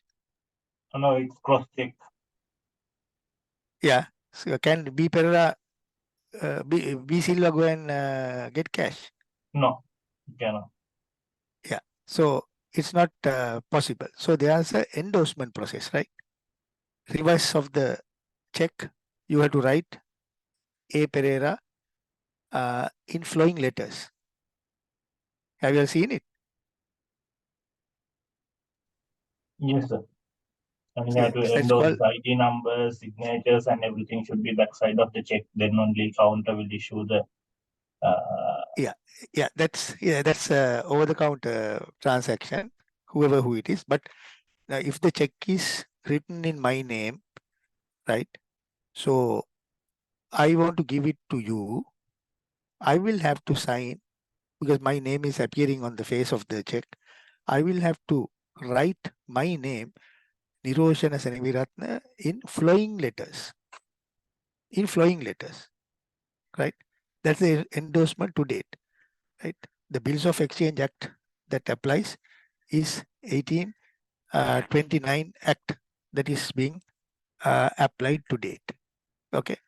So the belief at that time was that any person who gets hold of a check, right, will not be able to write in flowing letters. Understand? So that is why the endorsement has to be, even to date, the endorsement has to be a flowing letter handwriting. So I have to write Niroshana Seneviratne in the back of the check in flowing letters. Then only it's a valid endorsement, right? So the banking practices were so primitive those days, still continue some of these practices here, right? Things have changed, but some of the things have still not changed, right? So the problem with banking practice is, right, we had these units. Now these are the registers. These were the ledgers that we had, right? These were the things, physical. Now the transformation that took place, everything has come into a computer or a laptop or a tab, right? So all these controls that were visible those days, right? Internal controls, those were visible, very visible. Now, even the ledgers, you have debits and credits. You write debits in red pen. You write credits in black pen. Okay. So those were the practices those days. Now everything is now in computers. So this is where we assume controls, all these controls that we saw visibly available, physically tangible, now all are in this unit. So that is the biggest assumption that we work on, but it may not be the true case. It could be deceiving also that we expect all the controls that we saw here are inside this.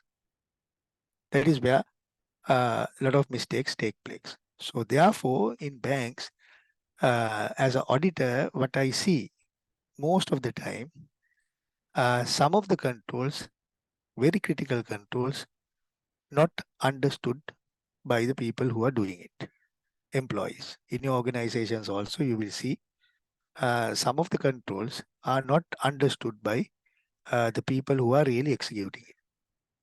Some of the internal controls are ignored, right? Control is there, but it is ignored. Now, the earlier case, the payroll, somebody going and doing modifications, right? There could be controls that are being ignored. Certain controls are assumed, right? We always ask, okay, you checked, right? Okay, so I will sign, right? It is, you are supposed to check it. You are supposed to verify it. You are supposed to approve it, right? After checking all that. But you sometimes assume that your assistant has done it. So therefore you blindly sign, saying that, okay, you checked everything, right? Everything is okay, right? So you sign it. So assumed controls. Some of the controls, very critical, are being postponed. Can you tell me one example of postponing a critical control? Not doing it. One example?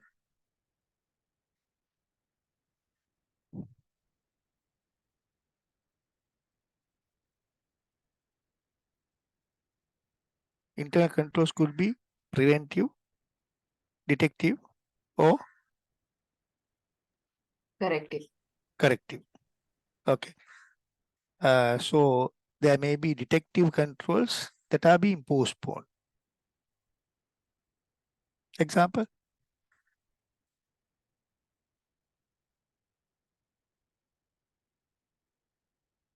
So, doing reconciliation? Exactly. Very good. Reconciliation. Reconciliation is a very good detection control. So you need to do the reconciliation on a regular basis. Suspense account reconciliation, right? Bank account reconciliation. So those are very, very strong critical controls, right? So we tend to postpone those. Sometimes we do not do it, right? That officer has gone on leave or something, so we don't do that control because it is not critical for your day-to-day activity, right? Certain controls are compromised. Certain controls are blatantly violated, right? So in those conditions, nothing can stop a fraud taking place, right? So for a fraud to take place, don't know whether we discussed this last week also. Did I discuss this? Yes, sir, we Creasy- discussed. Yeah. So Creasy hypothesis, it talks three components to be met. One is financial pressure. That person has to go through financial pressure. So in banks, we have multiple controls to make sure that person is not going through financial pressure. At the same time, whether that person is going through financial pressure, monitoring mechanisms are there. Everybody is on alert of the people around them, right? And HR is separately monitoring their transactions, their behaviors, all that. That is pressure, to reduce financial pressure. Then they are looking for opportunities. So opportunities are minimized through bringing in effective internal controls. Then the rationalization, justifications are not accepted at all, right? Very strict on those. So therefore, these three conditions on a continuous basis, we try to monitor, because people behaviors change. Now, when you join a company, they will say, okay, bring a Grama Sevaka certificate, bring a police report, all that, right? So you will be bringing it, but after some time, your position changes. We never check. Just documentation on the HR file at the time of joining. Now it is 10 years that person has joined. Earlier, that person was single, now he is married, right? Having a lot of problems in family, right? But original Grama Seva Sahatika and police report is there in the file. 10 years old. That is not going to help any of us. That is, we are deceiving our own selves. We need to renew it on a continuous basis. We need to assess these people, right? So that's a big challenge to manage human resource in organizations. These are the weakest link with regard to frauds and cyber security. Fraud prevention and detection, right? How the frauds detected worldwide statistics. If you take audit, only 12% has been detected by audit. While doing audits, right, it got uncovered. It's only 12%. All others through whistleblowing complaints and complaints that somebody complained to different channels or the tip-offs.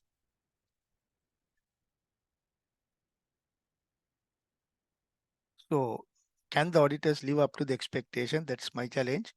How do we bypass or rather surpass this 12% target? Right. Whistleblowing policies, whistleblowing, are you all having whistleblowing policies in your organizations?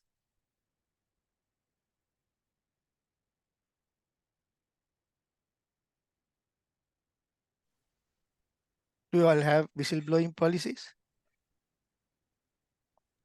No, sir. For our organization, no. No. Okay. Right. Yeah. Try and get one implemented, because there should be a way of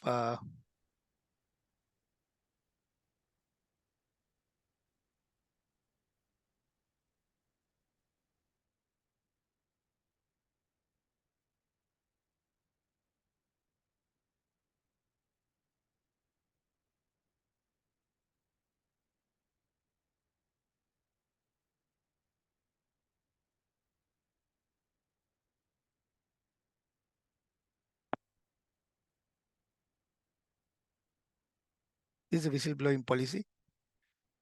Just a sample. Reporting responsibilities, right? How do we handle it? Reporting violations, it could be accurate. So if you suspect something, it has to be brought to the attention of one individual or two individuals of the organization. They should be with name or anonymous. All that is possible. And if the information is wrong, right, even then no action will be taken against the person who blew the whistle. Confidentiality of the person who alerted will be maintained. Handing of reported violations, there's a procedure. How do you do it? This is just a sample. Good to have a whistleblowing policy in your organizations. So we have a very strong whistleblowing policy. There are a lot of alerts that come to us. Sometimes not really good alerts. Sometimes most of the time we get good information. And in fact, I have within my internal audit department also, there is a hotline that is being kept. Anybody in the network, there are 5,000 staff members. So anybody can pick that line and inform anything. We don't ask for the name. We don't ask for details. Just a call would help us. In addition to that, we have a whistleblowing policy, very strong policy, where two directors, independent directors, are heading that area. When they get whistleblowing complaints, they decide whom to attend. If it is sexual harassment, HR related things, it will go to HR. All others come to me for investigation. Good to have a whistleblowing policy in your organization. Right.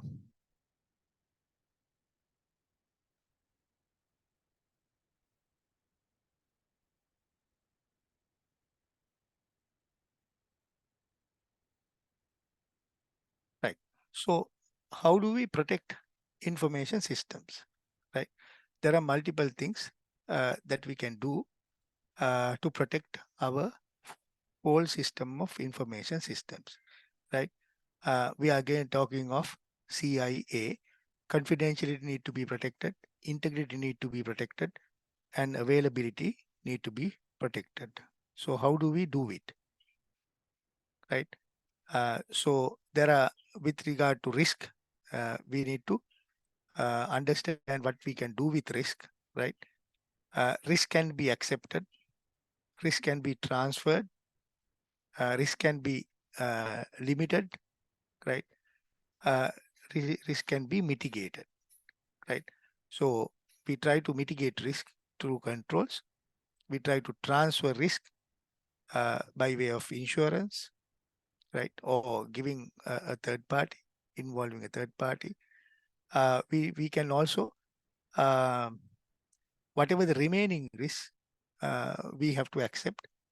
Risk is good or bad?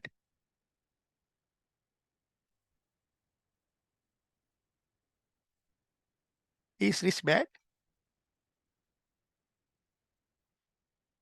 Not at all, sir. Risk is not bad. We can identify the vulnerable circumstances within the risk, sir. Mm-hmm. Risk is good. Is risk good?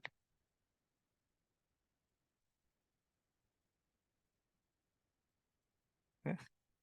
You learned your capital asset, CAPM, capital asset pricing model, no? Capital asset pricing model, can remember? Yes, sir. So risk and return. So higher the risk, higher the return.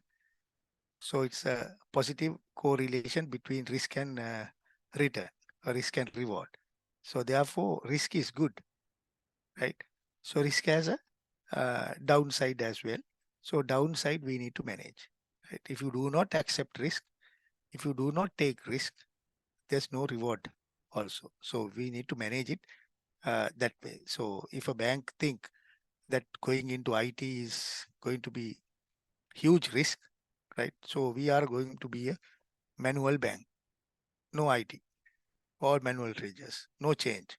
So then that will be the end of that bank also.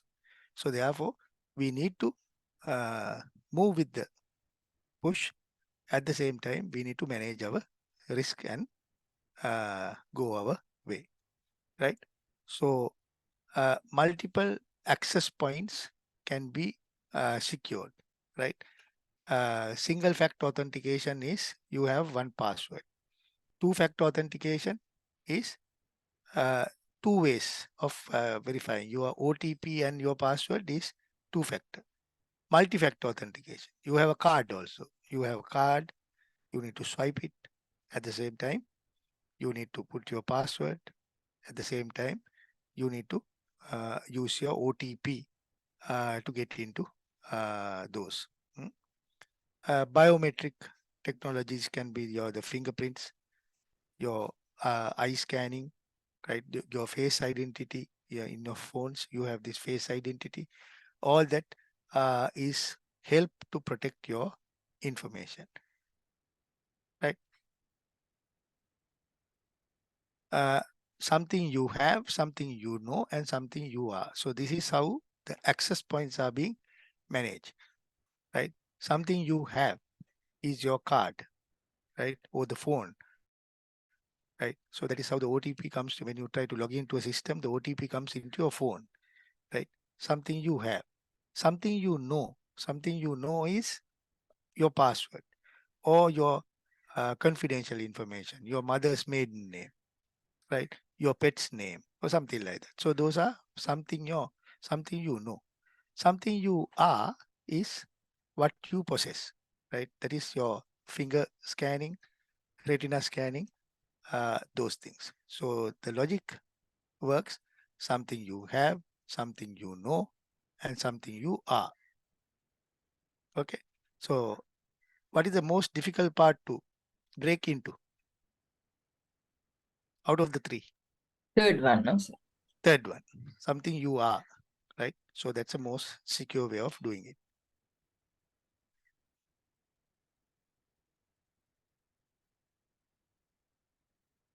Right. So we discussed that. Now this is where we need to protect. So your access, outsiders will access through this channel, the horizontal channel where they pass 2 firewalls and try to get in. The LAN, local area network guys, all the 5,000 people that are connected to our system are the most vulnerable because they are given direct access to our system. Actually, there are protections, but they are less protected than outsiders coming in. So therefore, we need to focus on that. So this is the security connection that we have. So we have encryptions, data encryptions we discussed. Somebody mentioned this. Data encryption, USB validations, all do USB blocking, device controls, workflow management, all that is one side of infrastructure controls. Then on the other side, we need to continuously do behavior monitoring.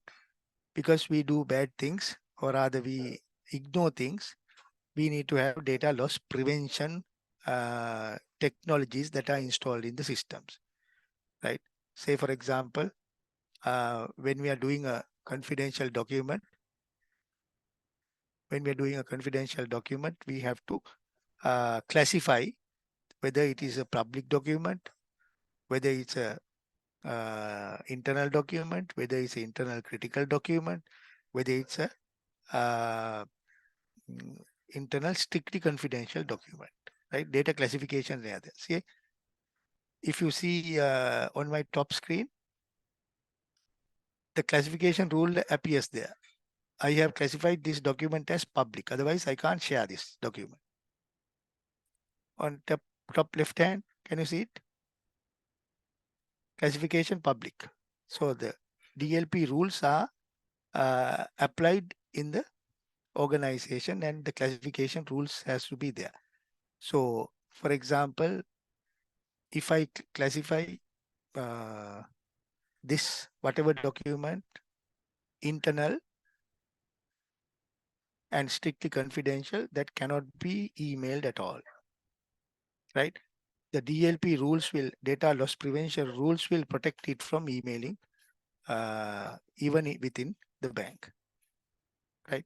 So the classification rules will IDS, intruder detection system. So who is coming into our system? Why is he coming? How many times he is coming into the system? Why is he attempt and failures? SIM, right? Security integration system, where all these logs have been monitored on a continuous basis. This is happening 24/7. This monitoring, behavior monitoring is happening. This is technology, this is behavior, and regulatory standards are being maintained on that. So all these three components need to come into protect our informations and information assets in our organization. So cybersecurity controls can be environmental access controls. So those are physical access controls need to be restricted. So if somebody is entering, is a general sales agent, that early example that someone shared, physical access need to be controlled. Logical access need to be controlled. Application control, disaster. So we'll see few of them. Environmental control. Now we have a data center. Data center, all the servers are being kept in one location, managed by SLT, right? So these are the servers, kind of servers. It could be this area is given to HNB, another area is given to commercial bank, another area is given to some other bank, right? Like that. Sensitive data has to be located in a sensitive place. In addition to that, there is a DR site, disaster recovery site also be maintained. Access to facility. When you have a data center like this, they have to locate this. Say for example, they say, okay, Nuwara is a cool climate. We are going to have our data center in Nuwara.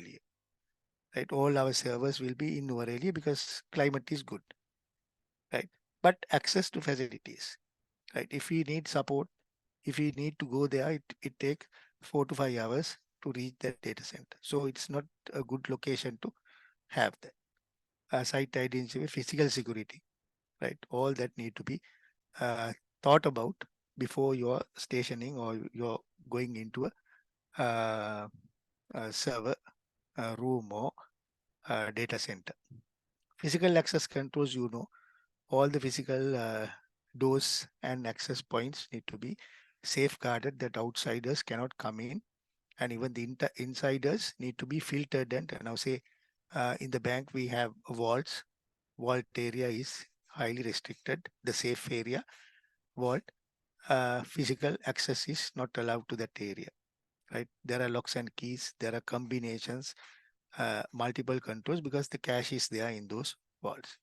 At the same time, if you have IT room, only the all the 5,000 people cannot walk into IT room, right? Access is given to only the people who are required to go into those areas, right? Like that, the physical access need to be controlled. Logical access also need to be controlled. Now we discussed what you have, what you know, and what you are. Those are logical access. IT operational controls have to be there. Application controls have to be there. Now, application controls are your controls that you mentioned about payroll system, right?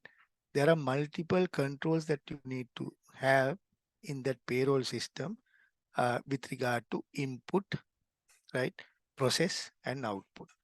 When there is an input, right? That input need to be validated, right? If you're posting one by one transactions, the existence check also need to be checked, right? Because otherwise you will be posting salaries twice to that person, right? If I have already posted it, then it has said, give a message saying that, okay, record already exists. So don't do this. So input controls, existence checks, range check. Now say age of the person, right? If I put 150, it has to reject and say that range is wrong. It has to be between 1 to 90 or whatever. Validation checks, right? Sometimes the value fields, value areas, we go and type characters. Then there'll be rejections.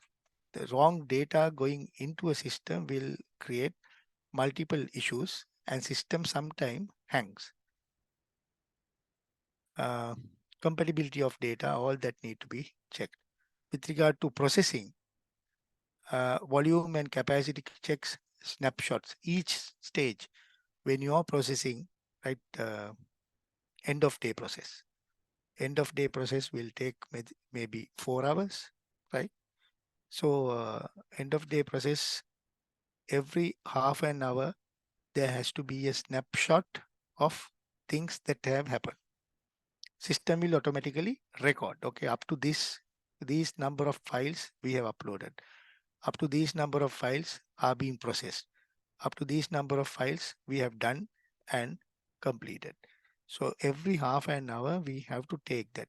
Like when you're working on a Word document, time to time we need to save that document. Otherwise we will be losing if something happens at a later stage. So it's a continuous saving or snapshot to get back and see if there is a power outage or instrumental issue. Then we have to get back and see, okay, last snapshot, up to that we have done it. Now we have to, otherwise we will have to start it again. Processing logs need to be maintained. Minimum human intervention need to be there with regard to processing controls, right? So payroll also, same case.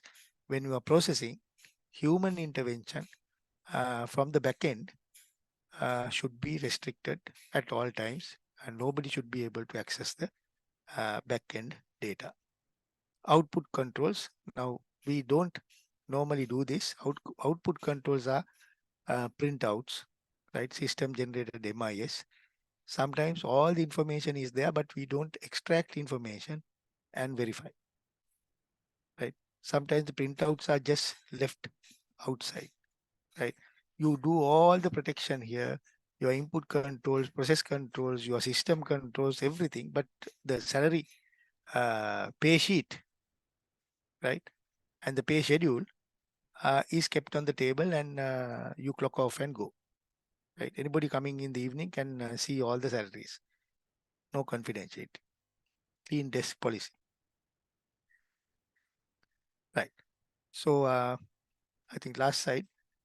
On the acquisition and development side, there is a system development life cycle that we need to maintain. Everybody need to, if there is a system upgrade, system implementation, then we all need to get involved and see, give our input at the time of implementation.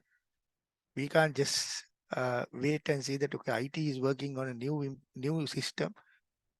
We will get involved when the new system is live. No, never wait for that. You need to go, and because we are also users of those systems. I think this is what I wanted to cover today. Any question that you want to take, I can take.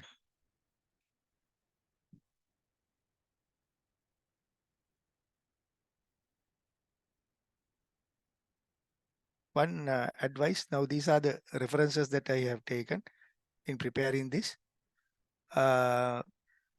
If you all are interested in your qualifications and also your knowledge, IT side knowledge, go to this site, isaka.org.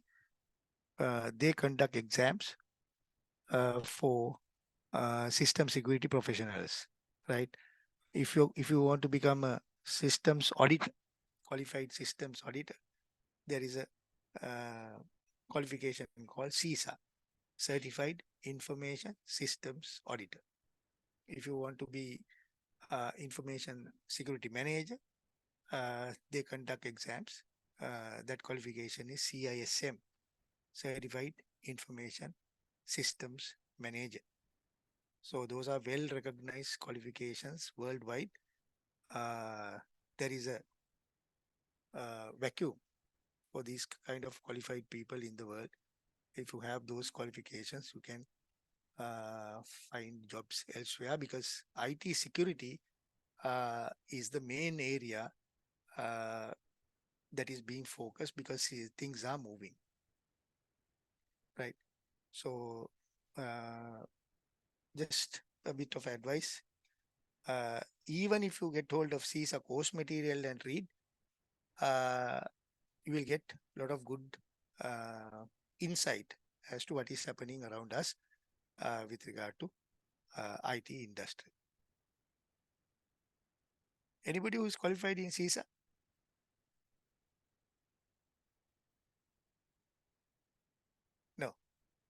So if you are auditors interested in IT, get into that qualification.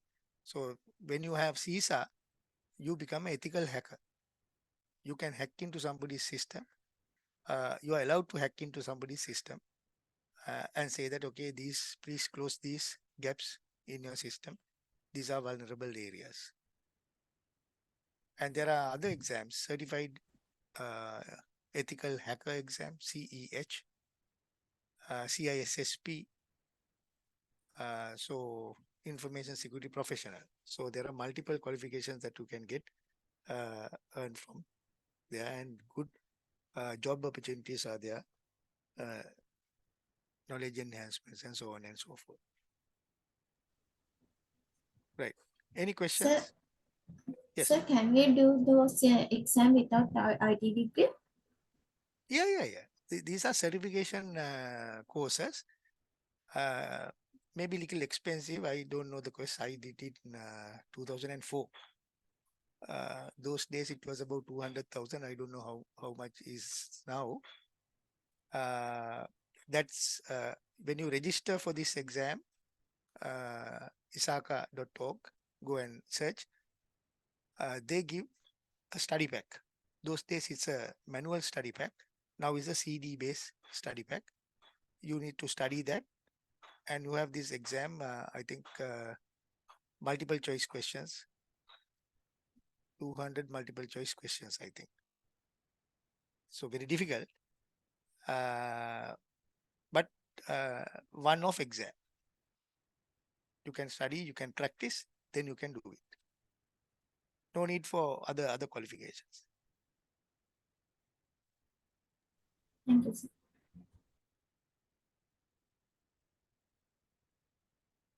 Anything else? Sir, now when the remittance come from abroad, now it comes through several intermediary banks. So how does this particular, what do you call this, security is ensured, sir? Yeah. So there are codes that we have, and bank to bank, there are communications that is SWIFT. It comes through you are referring to those, or somebody from Middle East sending money. So I'm referring to that only, the first one, that is from other countries when the remittance comes to our local banks, Yeah. and then that get creditors to the respective customer's account. We'll say this, Correct. our customer is paying, remitting money to our account, but it comes through multiple intermediary banks. So then, Correct. Yeah. So how that is does the that SWIFT. work? Yeah. Bank to bank worldwide, they are connected to one system called SWIFT. So through that system only the monies are coming, and they will be checking all the account details before it goes and credits into that.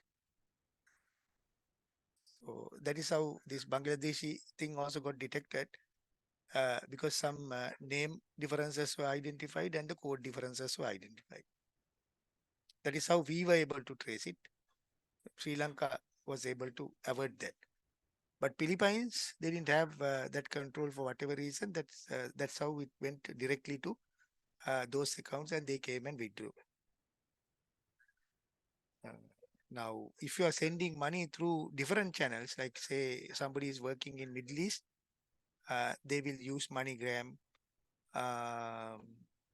Different products are there, so they have their identification code, and with that code only, that need to be extracted. So a person working in Middle East will go to a remitting agency. That remitting agency will maintain accounts with HNB. So that person need to say that, okay, I am depositing this money. I need to be, this need to be sent to my HNB account. So there are codes that are being generated. Based on those codes, the verification is happening whether it is authentic transaction or not. So that is how it comes in.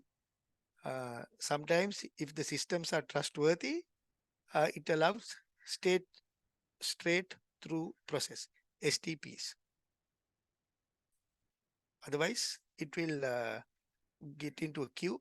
That queue need to be manually cleared. In that this Shalika Foundation case, because of that non-matching transactions, it went into a queue. So that is how that person picked it from there. State through did not work. Did I answer Sir? your question? Yes, sir. Another thing is, Yeah. if related to that only, now we'll say now for the time being, like whenever the foreign remittance comes to Sri Lanka, this is in the corporate aspects I'm talking about. So now companies, we will have to confirm to the bank because of the central bank requirement saying that we have to give the, if it is an export remittance or whatever, we have to give the relevant supporting, sir. If the I mean, if the whatever the remittance to be credited to our foreign currency account.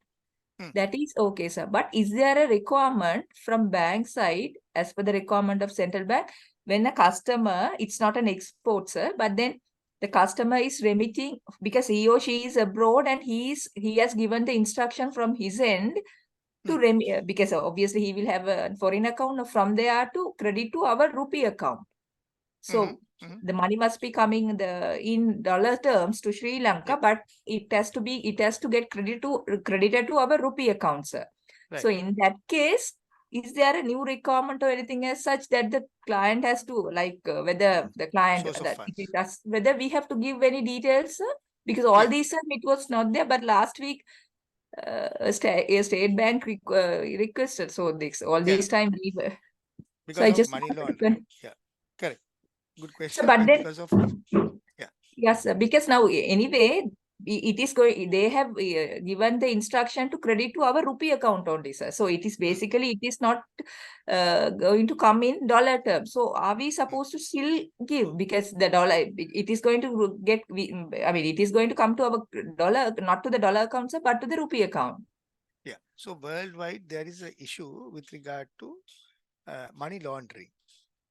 Money laundering, you know, no? Right? The black money, the moment it goes through a banking channel, it becomes good money. Right? So Yes, sir. this is where, this is where the unknowingly, our bank or your organization can be used as a party to a money laundering transaction. So money laundering laws are very, very tight, and international money laundering laws are also very, very tight.